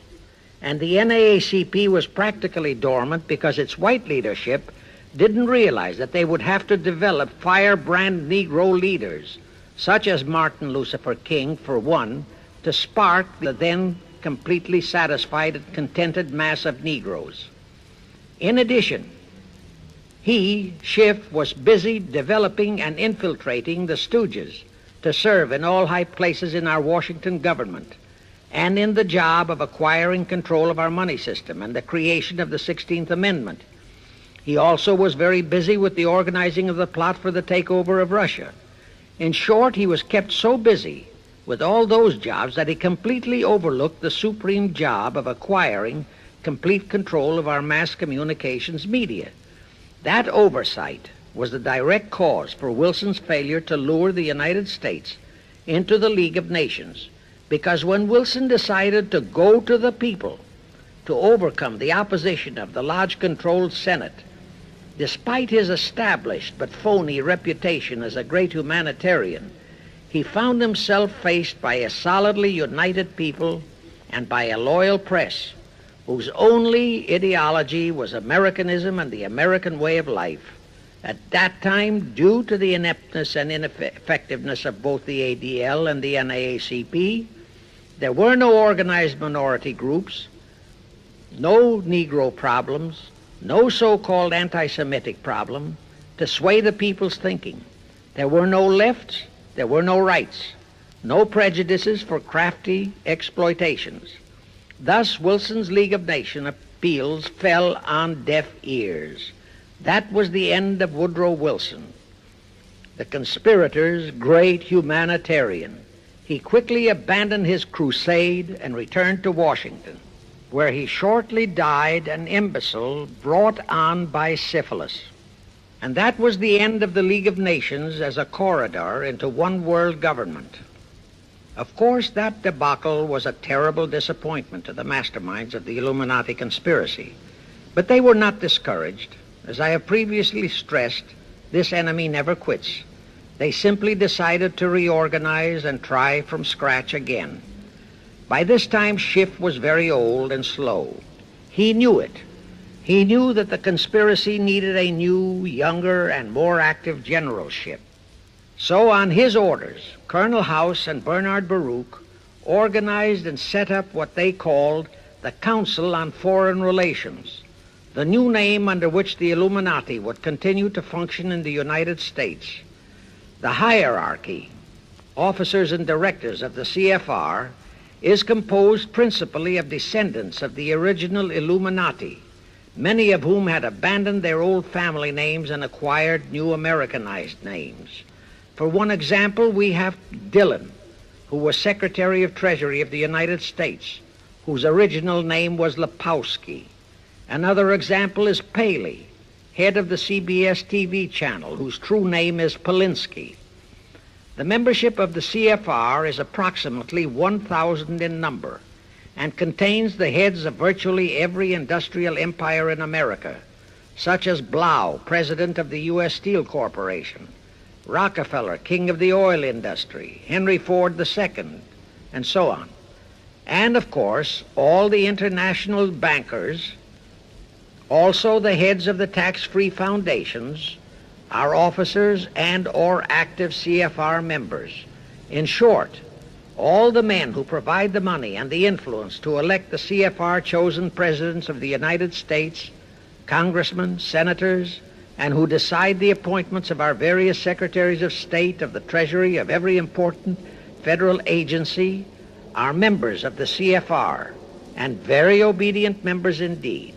Now, just to cement that fact, I will mention the names of a few of the United States presidents who were members of the CFR. Franklin Roosevelt, Herbert Hoover, Dwight D. Eisenhower, Jack Kennedy.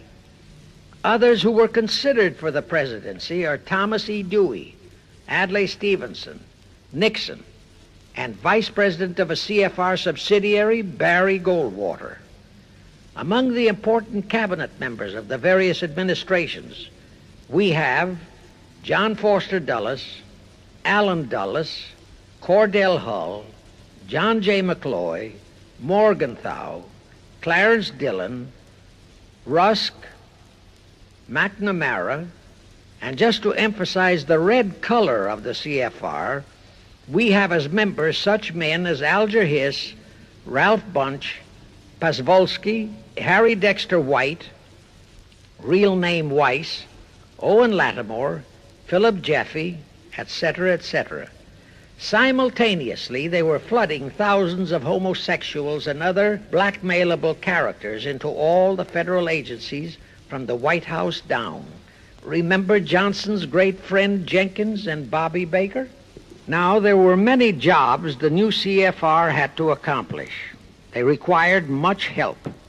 So their first job was to set up various subsidiaries to whom they assigned special objectives. I can't name all the subsidiaries in this recording, but the following are a few. the Foreign Policy Association, FPA, the World Affairs Council, WAC, the Business Advisory Council, BAC, the notorious ADA, Americans for Democratic Action, virtually headed by Walter Reuther, the notorious 1313 in Chicago.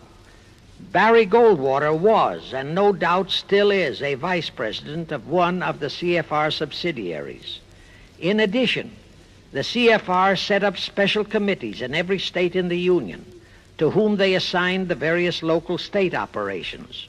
Simultaneously, the Rothschilds set up similar CFR-like control groups in England, France, Germany, and other nations to control world conditions and cooperate with CFR to bring about another world war.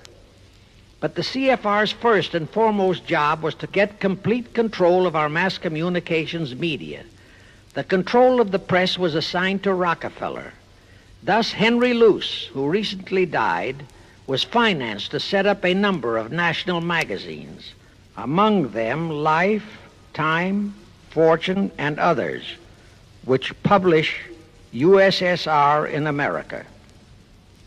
The Rockefellers also directly or indirectly financed the Cowles Brothers Look magazine and a chain of newspapers. They also financed a man named Sam Newhouse to buy up and build a chain of newspapers all over the country. And the late Eugene Meyer, one of the founders of CFR, bought the Washington Post, Newsweek, the weekly magazine, and other publications. At the same time, CFR began to develop and nurture a new breed of scurrilous columnists and editorial writers, such as Walter Lippmann, Drew Pearson, the Alsops, Herbert Matthews, Irwin Canham, and others of that ilk, who called themselves liberals, who proclaimed that Americanism is isolationism, that isolationism is warmongerism, that anti-communism is anti-Semitism and racism. All that took time, of course, but today our entire press, except for some local small-town papers and weeklies published by patriotic organizations, is completely controlled by CFR stooges, and thus they finally succeeded in breaking us up into a nation of quarreling, wrangling, squabbling, hating factions. Now, if you still wonder about the slanted news and outright lies you read in your paper, you have the answer. To the Lehmans, Goldman Sachs, Kuhn Loeb, and the Warburgs, the CFR assigned the job of getting control of the motion picture industry, Hollywood, radio and television, and believe you me, they succeeded. If you still wonder about the strange propaganda broadcasts by the Ed Murrows, Chet Huntley, Howard K. Smith, Eric Sevareid, Drew Pearson, and others of that ilk, you have the answer. If you wonder about all the smut, sex, pornography, and mixed marriage films you see in your movie theater and on your TV set, all of which is demoralizing our youth, you have the answer. The whole story of the CFR conspiracy takeover of our mass communications media is far too long to include in this recording, but you can find it in the News Bulletin number 125, entitled How to Get the Reds Out of Communications Media. It was published and brought up to date by the Cinema Educational Guild.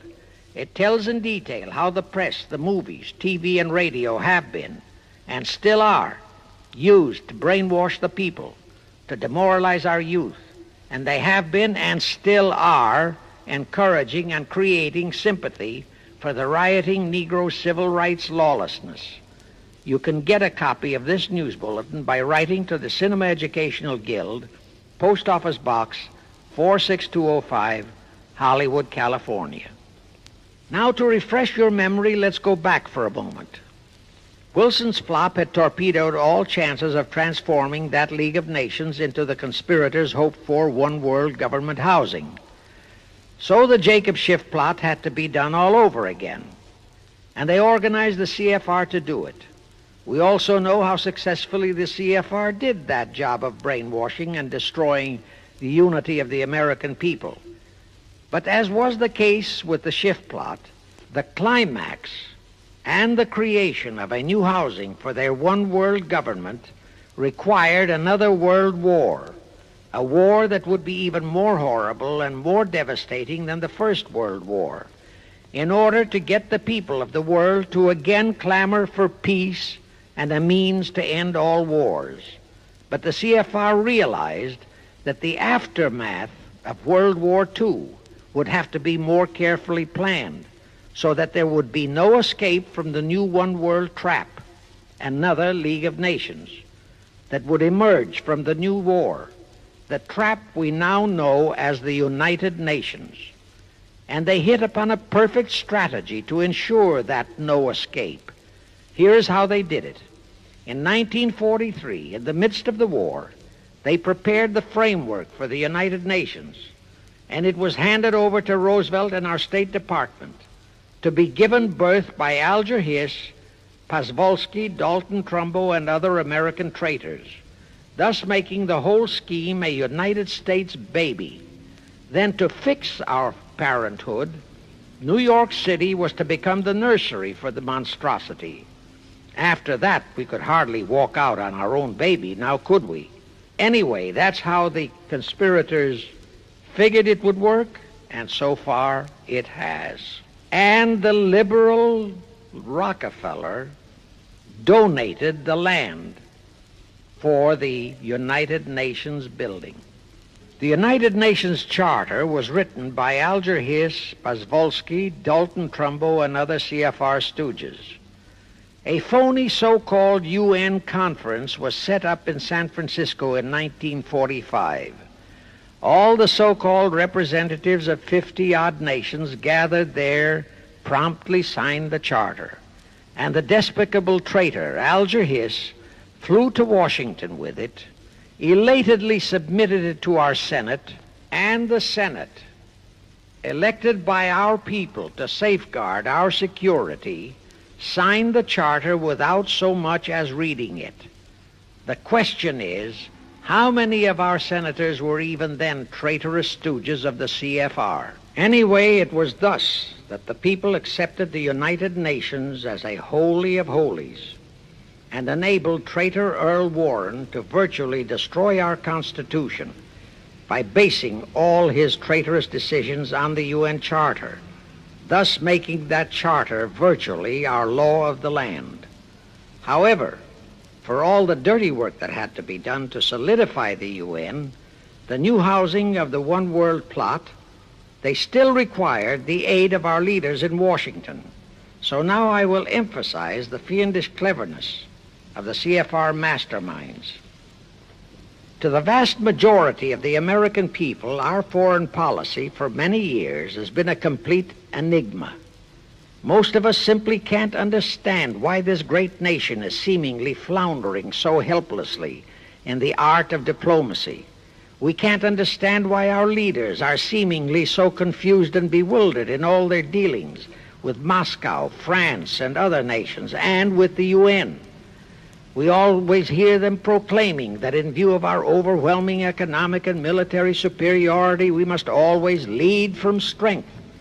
Yet at all the summit meetings and conferences, they cringe and stammer and stutter, and so to speak, come out with their tails between their hind legs. We can't understand the foreign aid to Tito, an avowed enemy, to Poland, an avowed enemy, to all the avowed communist nations. We can't understand why the expenditure of hundreds of billions of dollars has failed to slow down, let alone stop, the march of communism. We are perplexed by the seeming ineptness of the State Department, the Defense Department, the CIA, the USIA, of all our federal agencies. Again and again and again we have been startled, shocked, bewildered, and horrified by their mistakes in Berlin, in Korea, in Laos, in Katanga, in Cuba, in Vietnam. Mistakes that always favor the enemy, never the United States. Under the law of averages, they should have made at least one or two mistakes in our favor, but they never did. What's the answer? The answer is the CFR and the parts played by their subsidiaries and stooges in Washington. Thus, we know that complete control of our foreign relation policy is the key to the success of the entire Illuminati One World plot. Here is the further proof. Earlier, I fully established that Schiff and his gang had financed the Lenin-Trotsky-Stalin takeover of Russia and fashioned its communist regime into becoming their chief instrument to keep the world in turmoil and to finally terrorize all of us into seeking peace in a UN One World government. But the conspirators knew that the Moscow gang could not become such an instrument until and unless the whole world would accept the communist regime as the legitimate, de jure government of Russia. Only one thing could accomplish that: recognition by the United States. The conspirators figured that the whole world would follow our lead, and that's when the Wilson flop very nearly wrecked the entire plot. Throughout the following 3 Republican administrations, the CFR pulled every trick in their bag to induce Harding, Coolidge, and Hoover to grant that recognition, but all 3 refused. As a result, in the late 1920s, the Stalin regime was in dire straits. Despite all purges and secret police controls, the Russian people were growing more and more restive. It is a matter of record, admitted by Litvinov, that during 1931 and 1932, Stalin and his whole gang were always packed and ready for instant flight. Then in November 1932, the conspirators achieved their greatest coup. They landed Franklin Roosevelt in the White House. Crafty, unscrupulous, utterly without conscience, that charlatan traitor turned the trick for them. Without even asking consent of Congress, he unlawfully proclaimed recognition for the Stalin regime. That did it. And exactly as the conspirators figured, the whole world did follow our lead. Automatically, that squelched the previously growing resistance movement of the Russian people. That automatically launched the greatest menace the civilized world has ever known. The rest is too well known to need repeating. We know how Roosevelt and his traitorous State Department kept building up the communist menace right here in our own country, and thus throughout the world. We know how he perpetrated that Pearl Harbor atrocity for his excuse to hurl us into World War II. We know all about his secret meetings with Stalin at Yalta and how he, with Eisenhower's help, delivered the Balkans and Berlin to Moscow. And last, but by no means least, we know that 20th century Benedict Arnold not only dragged us into that new corridor, the United Nations, into one world government, but actually schemed all the arrangements to plant it within our country. In short, the day that Roosevelt entered the White House, the CFR conspirators regained full control of our foreign relations machinery and firmly established the United Nations as the housing for the Illuminati One World government. I wish to stress one other very vital point. That Wilson League of Nations flop brought Schiff and his gang to the realization that control of just the Democratic Party was not enough. True, they could create a crisis during the Republican administration, as they did in 1929 with their Federal Reserve manufactured crash and depression, which would bring another Democrat stooge back into the White House. But they realized that a 4-year disruption in their control of our foreign relation policies could play havoc with the progress of their conspiracy. It could even break up their entire strategy, as it almost did before Roosevelt saved it with his recognition of the Stalin regime. Thereupon, after that Wilson debacle, they began to formulate plans to achieve control of both of our national parties. But that posed a problem for them. Manpower. Stooges in the Republican Party also added manpower for the Democratic Party, because control of just the man in the White House would not be enough. They'd have to provide that man with trained stooges for his entire cabinet, men to head the State Department, the Treasury Department, the Pentagon, the CIA, the USIA, etc. In short, every member of the various cabinets would have to be a chosen tool of the CFR, such as Rusk and McNamara. Also, all undersecretaries and assistant secretaries, That would give the conspirators absolute control of all our policies, both domestic and, most important, foreign. That course of action would require a reserve pool of trained stooges, instantaneously ready for administrative changes and for all other exigencies. All such stooges would of necessity have to be men of national reputation, high in the esteem of the people, but they would have to be men without honor, without scruple, without conscience, men who would be vulnerable to blackmail. It is needless for me to stress how well the CFR succeeded. The immortal Joe McCarthy fully revealed that there are thousands of such security risks in all federal agencies. Scott McCloud unmasked thousands more, and you know the price Otepka has had to pay and is still paying for his expositions before a Senate committee of the traitors in the State Department. And you know that the men in the State Department who delivered Cuba to Castro have not only been shielded, but promoted. To the crux of the whole one-world government plot and the maneuvering necessary to create another League of Nations to house such a government.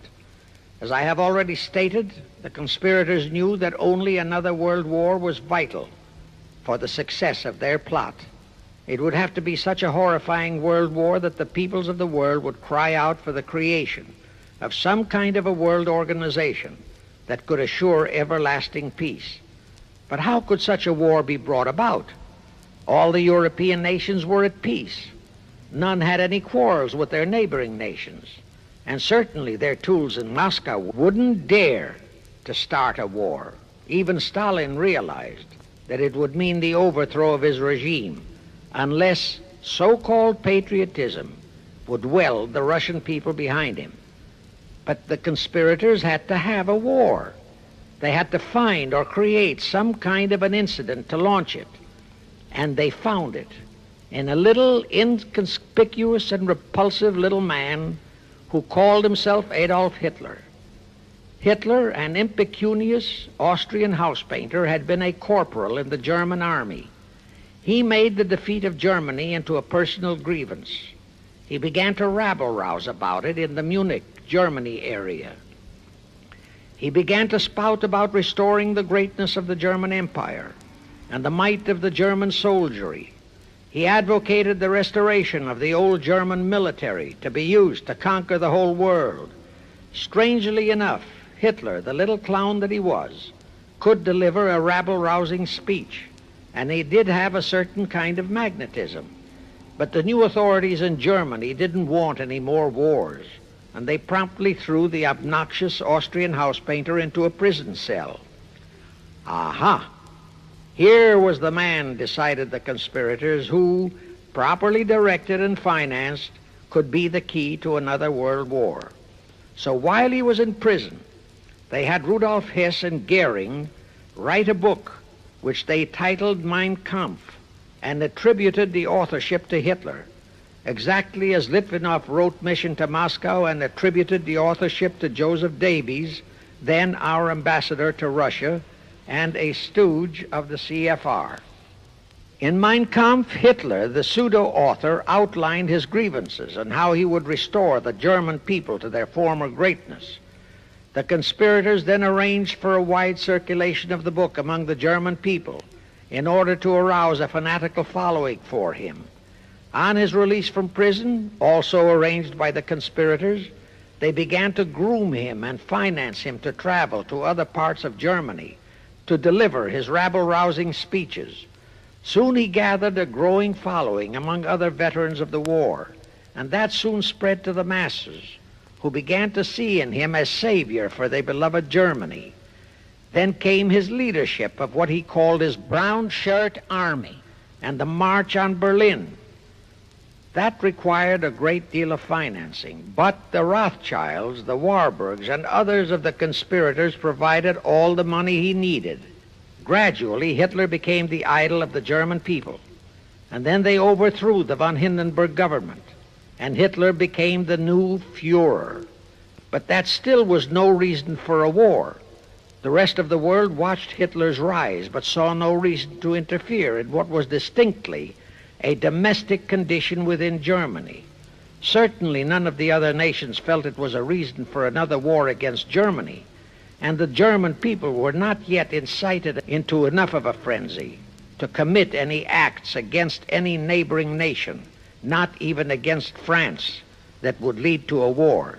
The conspirators realized they would have to create such a frenzy that would cause the German people to throw caution to the winds and at the same time horrify the whole world.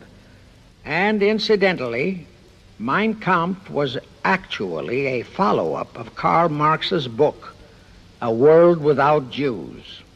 The conspirators suddenly remembered how the Schiff-Rothschild gang had engineered the pogroms in Russia, which slaughtered many, many thousands of Jews and created a worldwide hatred for Russia.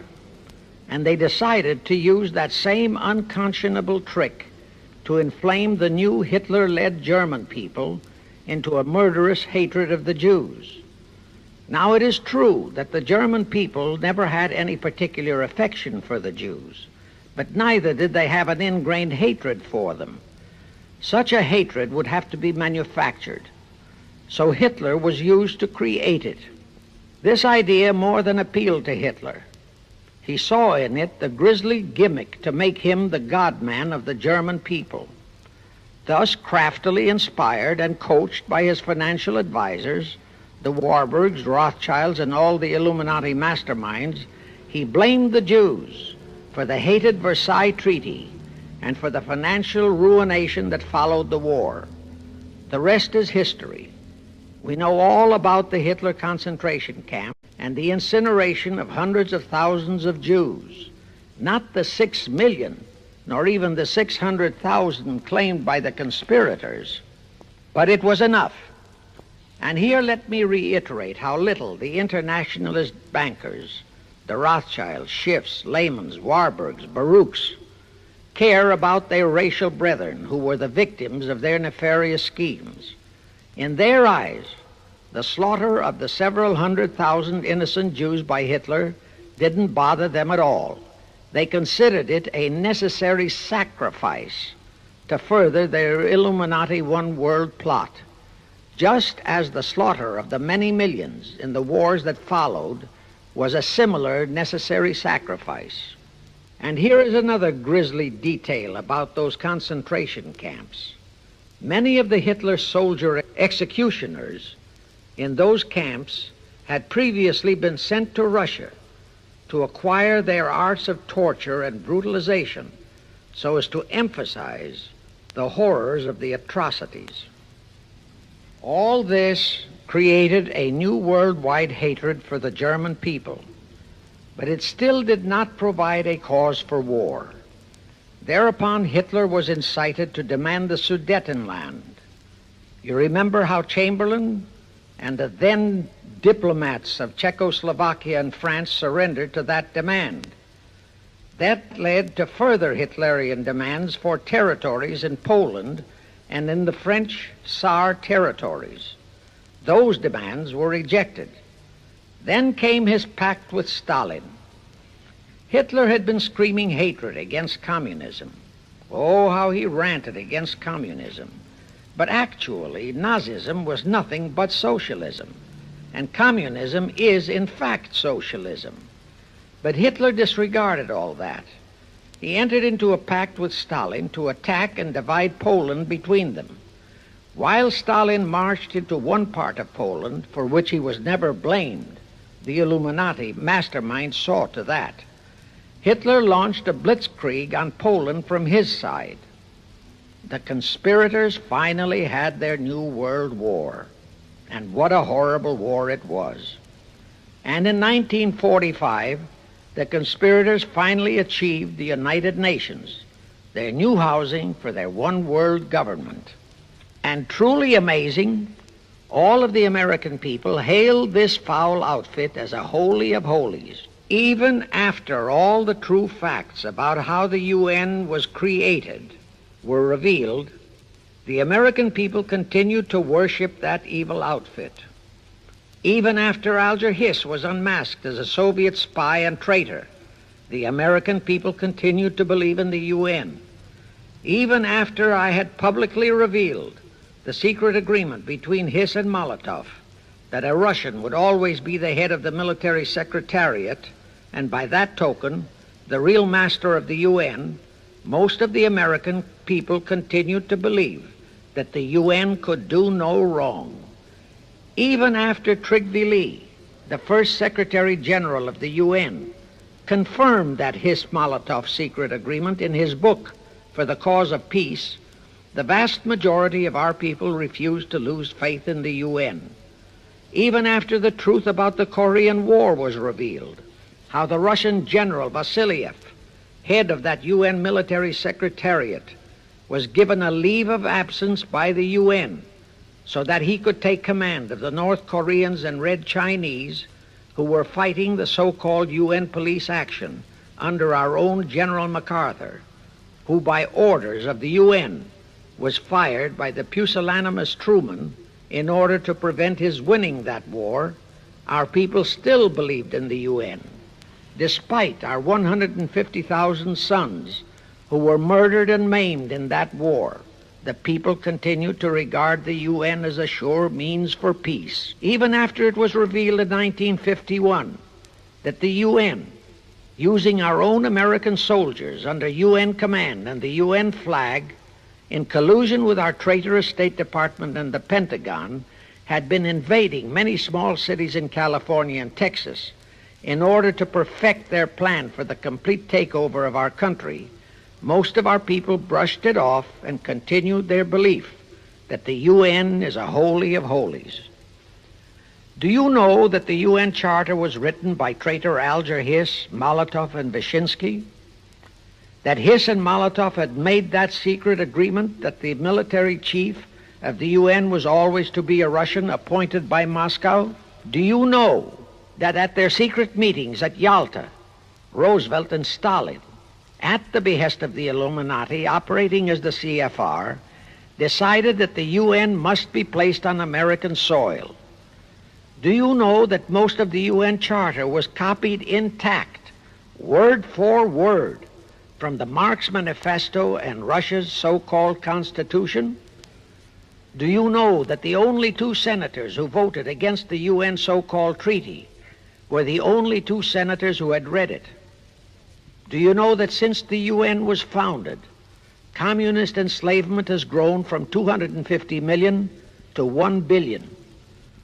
Do you know that since the UN was founded to ensure peace, there have been at least 20 major wars incited by the UN, just as they are now inciting a war against Little Rhodesia?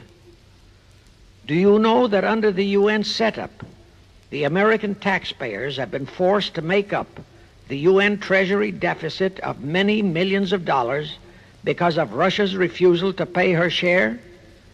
Do you know that the UN has never passed a resolution condemning Russia or her so-called satellites, but always condemns our allies?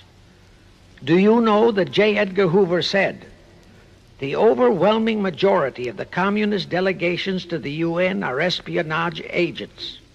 And now, 66 senators voted for a consular treaty to open our entire country to Russian spies and saboteurs.